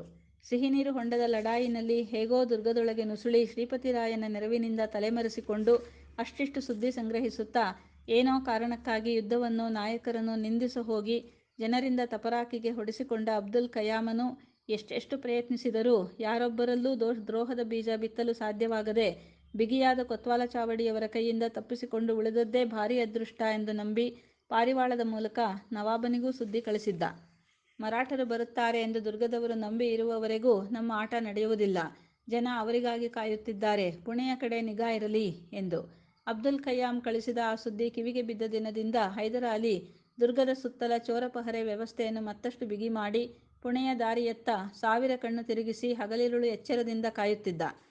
ಹಾಗಿರುವಾಗಲೇ ಒಂದು ದಿನ ಹಗಲೆಳೆದು ಕತ್ತಲು ಕಾಲಿಡುವ ಮಬ್ಬು ವೇಳೆಯಲ್ಲಿ ಚೋಳಘಟ್ಟದ ಕಡೆಯಿಂದ ಇಬ್ಬರು ಬಡಕಲು ಮೈಯವರು ಹೆಗಲ ಮೇಲೆ ತುಂಡುಗಂಬಳಿ ಮರ್ಯಾದೆ ಮುಚ್ಚಲು ಲಂಗೋಟಿ ಇಷ್ಟೇ ಉಡುಪು ಧರಿಸಿ ಕಟ್ಟಿಗೆ ಹೊರೆ ಹೊತ್ತು ಬರುತ್ತಿದ್ದವರು ಗಸ್ತು ತಿರುಗುತ್ತಿದ್ದ ನವಾಬನ ಸಿಪಾಯಿಗಳ ಕಣ್ಣಿಗೆ ಕಂಡು ಸಿಪಾಯಿಗಳನ್ನು ಕಂಡೂ ಕಾಣದಂತೆ ಹೋಗುತ್ತಿದ್ದ ಅವರಿಬ್ಬರನ್ನು ತಡೆದು, ನೀವು ಯಾರೋ, ಎಲ್ಲಿಂದ ಬರುತ್ತಿದ್ದೀರಿ, ಎಲ್ಲಿಗೆ ಹೋಗುತ್ತಿದ್ದೀರಿ ಎಂದು ಕೋವಿಯನ್ನು ಅವರ ಎದೆಗೆ ಗುರಿಯಿಟ್ಟೇ ಜಬರ್ದಸ್ತಾಗಿ ಕೇಳಿದರು ನವಾಬನ ಸೈನಿಕರು. ಆ ಸೈನಿಕರು ಅವರ ಕೈಯ ಕೋವಿಯನ್ನು ಕಂಡೇ ಹೆದರಿ ಅವರಿಬ್ಬರೂ ಭಯ ತುಂಬಿದ ಧ್ವನಿಯಲ್ಲಿ, ನಮ್ಮನ್ನು ಮಾಫ್ ಮಾಡಬೇಕು ಸಾಹೇಬ್ರೆ, ನಾವು ಗರೀಬ್ ಜನ, ಮನೆಯಲ್ಲಿ ಗಂಜಿ ಕಾಸೋಕೆ ಸೌದೆ ಇರಲಿಲ್ಲ, ತರೋಕೆ ಹೋಗಿದ್ದೀವಿ. ಕಾಡಿನಲ್ಲಿ ಒಣ ಸೌದೆ ಸಿಗುವುದು ತಡವಾಗಿ ಕತ್ತಲಾಯಿತು, ಸಿಕ್ಕಷ್ಟು ತಗೊಂಡು ನಮ್ಮ ಹಟ್ಟಿಗೆ ಹೋಗ್ತಾ ಇದ್ದೀವಿ ಎಂದು ಹೇಳಿದರು. ನಿಮ್ಮದು ಯಾವ ಹಳ್ಳಿ? ಹಳ್ಳಿ ಅಂತ ಎಲ್ಲಿ ಬಂತು ಸಾಹೇಬರೇ, ನಿಮ್ಮ ದರ್ಬಾರಿನಲ್ಲಿ ಇಲ್ಲೇ 10 ಸಂಸಾರ ಹುಲಿಗೊಂದಿ ತವ ಗುಡ್ಲು ಕಟ್ಟಿಕೊಂಡು ಗಡ್ಡೆ ಗೆಣಸಿನ ಗಂಜಿ ಕಾಸಿ ಕುಡಿತಾ ಇದ್ದೀವಿ. ಸುತ್ತಮುತ್ತ ಸೌದೆಗೂ ಬರಗಾಲ ಬಂದೋಯ್ತು, ಮನೆಹಾಳು ಪಾಳೆಗಾರ ನವಾಬರ ದ್ವೇಷ ಕಟ್ಟಿಕೊಂಡು ಎಂದು ಹೇಳಿದ ಒಬ್ಬ. ನಾವು ಇಲ್ಲೇ ಸುತ್ತೋ ಜನ, ಇಲ್ಲೆಲ್ಲ ನಿಮ್ಮ ಗುಡಿಸಲು ನಮ್ಮ ಕಣ್ಣಿಗೆ ಬಿದ್ದೇ ಇಲ್ಲವಲ್ಲ. ಹಾಗೆಲ್ಲ ಜನದ ಕಣ್ಣಿಗೆ ಬಿದ್ದಿದ್ರೆ ಬದುಕ್ತಿದ್ವಾ ಸಾಹೇಬ್ರೆ? ಹೀಗೆ ಗವಿ ಕಲ್ಲು ಪೊಟ್ರೆಯಲ್ಲಿ ಜಾನುವಾರಿನ ಹಾಗೆ ಇದೀವಿ, ಯಾರ ಕಣ್ಣಿಗೂ ಬೀಳದೆ. ಸಂಜೆ ಆದ ಮೇಲೆ ಯಾರೂ ಓಡಾಡಬಾರದು ಅಂತ ಹುಕುಂ ಆಗಿರೋದು ನಿನಗೆ ಗೊತ್ತಿಲ್ವೇನೋ ಗುಲಾಮ್? ಆ ಮಾತೆಲ್ಲ ಇರಲಿ, ನಿನ್ನ ಕಟ್ಟಿಗೆ ಹೊರೆ ಇಳಿಸಿ ಅದನ್ನು ಬಿಚ್ಚು, ಅದರಲ್ಲಿ ಕಟ್ಟಿಗೆನೇ ಇದೆಯೋ ಮತ್ತೇನಿದೆಯೋ ನೋಡೋಣ ಎಂದು ಅಪ್ಪಣೆ ಮಾಡಿದ ಒಬ್ಬ ಸೈನಿಕ. ನೋಡ್ಕೊಳ್ಳಿ ಸಾಹೇಬ್ರೆ, ಕಟ್ಟಿಗೆ ಅಲ್ಲದೆ ಇನ್ನೇನು ಬಂಗಾರ ಸಿಗ್ತದಾ ಈ ಲಡಾಯಿನಲ್ಲಿ ಬೆಂದು ಹೋಗಿರೋ ಭೂಮಿಲಿ ಎಂದು ಹೇಳಿ ಇಬ್ಬರೂ ತಮ್ಮ ತಲೆಯ ಮೇಲಿದ್ದ ಕಟ್ಟಿಗೆಯ ಹೊರೆಗಳನ್ನು ಇಳಿಸಿ ಅದನ್ನು ಕಟ್ಟಿದ ಕಾಡುಬಳ್ಳಿಯ ಕಟ್ಟನ್ನು ಬಿಚ್ಚಿ ತೋರಿಸಿದರು. ಒಬ್ಬ ಸೈನಿಕ ಕೈಯಲ್ಲಿದ್ದ ಕೋವಿಯಿಂದಲೇ ಕಟ್ಟಿಗೆಯನ್ನೆಲ್ಲ ಕಿತ್ತಾಡಿ ನೋಡಿದ. ಒಣಪುರಲೆ ಕಟ್ಟಿಗೆಯ ತುಂಡುಗಳಲ್ಲದೆ ಬೇರೇನೂ ಕಾಣಲಿಲ್ಲ. ಒಬ್ಬ ಸೈನಿಕ ಅದನ್ನು ನೋಡುತ್ತಿರುವಾಗಲೇ ಮತ್ತೊಬ್ಬ ಅವರಿಗೆ, ನಿಮ್ಮ ಕಚಡ ಕಂಬಳಿ ತೆಗೆದು ಕೊಡುವಿ, ಅದರಾಗೇನಿದೆಯೋ ನೋಡೋಣ ಎಂದು ಹೇಳಿದ. ಅದರಂತೆಯೇ ಇಬ್ಬರೂ ತಮ್ಮ ಹೆಗಲ ಮೇಲಿದ್ದ ಕಂಬಳಿಗಳನ್ನು ತೆಗೆದು ಕೊಡವಿದರು. ಅವುಗಳಲ್ಲೂ ಏನೂ ಕಾಣಲಿಲ್ಲ. ಆ ಬಳಿಕ ಮತ್ತೊಬ್ಬ ಅವರಿಗೆ ಹೇಳಿದ, ನಿಮ್ಮ ಪುಡುಗೋಸಿಲಿ ಏನಿದೆಯೋ, ಇರಬೇಕಾದದ್ದಿದೆಯೋ ಮತ್ತೇನಾದರೂ ಇದೆಯೋ, ನಮ್ಮ ಕಡೆ ಬೆನ್ನು ಮಾಡಿಕೊಂಡು ನಿಮ್ಮ ಲಂಗೋಟಿ ಬಿಚ್ಚಿ. ಆ ಮಾತು ಕೇಳಿದರೂ ಲಂಗೋಟಿ ಬಿಚ್ಚಲು ಇಬ್ಬರು ಹಿಂದೆ ಮುಂದೆ ನೋಡಿದರು. ಅದನ್ನು ನೋಡಿದ ಒಬ್ಬ ಸೈನಿಕ, ಜೋಡ್ದೋ ಯಾರ್, ಆ ತಿರ್ಬೋಕಿ ತಿಕಾನ ಯಾಕೆ ನೋಡಬೇಕು, ಈಗ ಕಾಣ್ತಿರೋ ಅಷ್ಟೇ ಸಾಲ್ದಾ, ಗಬ್ಬು ನನ್ನ ಮಕ್ಕಳು, ತಿಕ ತೊಳೆದು ಎಷ್ಟು ದಿನ ಆಯ್ತೋ, ಇಲ್ಲಿಗೆ ನಾತ ಬಡಿಯುತ್ತೆ ಎಂದು ಹೇಳಿದರೂ ಮತ್ತೊಬ್ಬ ಅದನ್ನು ಕೇಳದೆ, ಈ ನಮಕ್ ಹರಾಮ್ ಜನ ಪುಡುಗೋಸಿಲಿ ಏನು ತಿಕ್ಕದಾಗೂ ಏನಾದರೂ ಬಚ್ಚಿಟ್ಟುಕೊಂಡಿರ್ತಾರೆ, ಗಲೀಜ್ ಕೆಲಸ ಅಂತ ಬಿಟ್ಟರೆ ನಾಳೆ ಏನಾದರೂ ಹೆಚ್ಚು ಕಡಿಮೆ ಆದರೆ ನಮ್ಮ ತಲೆಗೆ ಬರ್ತದೆ, ಅದಾಗೋಕ್ಕಿಲ್ಲ, ಬಿಚ್ಚೋ ನಿನ್ನ ಪುಡುಗೋಸಿನ ಎಂದು ಜೋರು ಮಾಡಿ ತಾನೇ ಕಟ್ಟಿಗೆಯೊಂದನ್ನು ತೆಗೆದುಕೊಂಡು ಒಬ್ಬನ ಲಂಗೋಟಿಯನ್ನು ಕಿತ್ತೆಸೆದ. ಲಂಗೋಟಿಯ ಬಟ್ಟೆಯನ್ನು ಉಡುದಾರಕ್ಕೆ ಗಂಟು ಹಾಕಿದ್ದುದರಿಂದ ಬಟ್ಟೆ ಒಂದು ಕಡೆ ಮಾತ್ರ ಬಿಚ್ಚಿಕೊಂಡು ಇಳಿಬಿತ್ತು. ಅದರೊಂದಿಗೆ ಸಣ್ಣ ಕಾಗದದ ಉಂಡೆಯೊಂದು. ಅದನ್ನು ನೋಡುತ್ತಿದ್ದ ಹಾಗೆ ಮತ್ತೊಬ್ಬ ಅಲ್ಲಿಂದ ತಪ್ಪಿಸಿಕೊಂಡು ಓಡಲು ಯತ್ನಿಸಿದ. ಓಡಲು ಯತ್ನಿಸಿದವನತ್ತ ಚಂಗನೆ ಹಾರಿ ಅಡ್ಡಗಾಲು ಕೊಟ್ಟು ಅವನನ್ನು ಕೆಡವಿ, ಹರಾಮ್ ಖೋರ್, ನಮಗೇ ಮೋಸ ಮಾಡ್ತೀಯಾ, ನಿಮ್ಮಪ್ಪನಂಥವರನ್ನು ಕಂಡಿದ್ದೀನಿ ಎಂದು ಹೇಳಿ ಅವನ ಎದೆ ಮೆಟ್ಟಿ ನಿಂತು ಕಟ್ಟಿಗೆಯ ಹೊರೆಯನ್ನು ಕಟ್ಟಿದ ಬಳ್ಳಿಗಳಿಂದಲೇ ಅವರ ಕೈಕಾಲುಗಳನ್ನು ಬಿಗಿದು ಕಟ್ಟುವ ವೇಳೆಗೆ ಅವನ ಸಂಗಡಿಗ ಬೆತ್ತಲೆಯಾಗಿ ನಿಂತವನ ಮುಖಕ್ಕೆ ಹೊಡೆದು, ಪುಡುಗೋಸಿಲಿ ಕಾಗದ ಬಚ್ಚಿಟ್ಟುಕೊಂಡು ಕಳ್ಳಾಟ ಆಡ್ತೀಯಾ ಮಾದರ್ಚೋದ್, ಇವತ್ತು ನಿನಗೆ ನಿಮ್ಮಪ್ಪ ತಾತನ ಲಂಗೋಟಿಲಿ ಮುತ್ತಾತ ತೋರಿಸ್ತೀನಿ ಎಂದು ಬೈಯುತ್ತಾ ಅವನ ಅಲ್ಲಾಡದಂತೆ ಉಡುದಾರವನ್ನೇ ಬಿಗಿಯಾಗಿ ಹಿಡಿದು ಎಳೆದು ನಿಲ್ಲಿಸಿ ಕೆಳಗೆ ಬಿದ್ದ ಕಾಗದದ ಉಂಡೆಯನ್ನು ಕಿಸೆಯಲ್ಲಿಟ್ಟುಕೊಂಡು ಅವನಿಗೂ ಕೈಕಾಲು ಬಿಗಿದು ಇಬ್ಬರನ್ನೂ ಕಾಲಿನಿಂದ ಒದೆಯುತ್ತಾ ಕಲ್ಲು ಮುಳ್ಳು ತುಂಬಿದ ನೆಲದ ಮೇಲೆ ಸೌದೆಯ ತುಂಡಿನಂತೆ ಉರುಳಿಸುತ್ತಲೇ ಹತ್ತಿರವಿದ್ದ ತುಕಡಿಯ ಸರ್ದಾರನ ಶಿಬಿರಕ್ಕೆ ಕೊಂಡೊಯ್ದು ಅವರನ್ನು ಕಾಗದವನ್ನು ಸರ್ದಾರನ ವಶಕ್ಕೆ ಒಪ್ಪಿಸಿದರು. ಅವರು ಕರೆತಂದ ಇಬ್ಬರನ್ನು ಡೇರೆಯ ಕಂಬಕ್ಕೆ ಬಿಗಿಯಲು ಹೇಳಿ ಕಾಗದದ ಉಂಡೆಯನ್ನು ಎಚ್ಚರವಾಗಿ ಬಿಚ್ಚಿ ನೋಡಿದ. ಅಕ್ಷರ ಬರದ ಆತನಿಗೆ ಕಾಗದದಲ್ಲಿದ್ದುದು ಏನೆಂಬುದು ಅರ್ಥವಾಗದಿದ್ದರೂ ಅದರ ತುದಿ ಅಡಿಯಲ್ಲಿದ್ದ ಮೊಹರನ್ನು ನೋಡಿ ಅದಾವುದೋ ಮಹತ್ವದ ಪತ್ರವಿರಬೇಕೆಂದು ಊಹಿಸಿ ಕುದುರೆ ಸವಾರನೊಬ್ಬನನ್ನು ಕರೆದು, ಈ ಕಾಗದನ ಈ ಕೂಡಲೇ ಪೂರ್ಣಯ್ಯನವರಿಗೆ ಮುಟ್ಟಿಸಿ ಅದು ಹೇಗೆ ಸಿಕ್ಕಿತು ಎಂದು ತಿಳಿಸಿ ಮುಂದೇನು ಮಾಡಬೇಕೆಂದು ಅಪ್ಪಣೆ ತೆಗೆದುಕೊಂಡು ಬಾ, ನೀನು ಬರುವಷ್ಟರಲ್ಲಿ ಇವರ ಮೈಚಳಿ ಬಿಡಿಸಿ ಎಲ್ಲಿಂದ ಬಂದರೋ ತಿಳಿದುಕೋತೀನಿ ಎಂದು ಅಪ್ಪಣೆ ಮಾಡಿ ಓಡಿಸಿದ.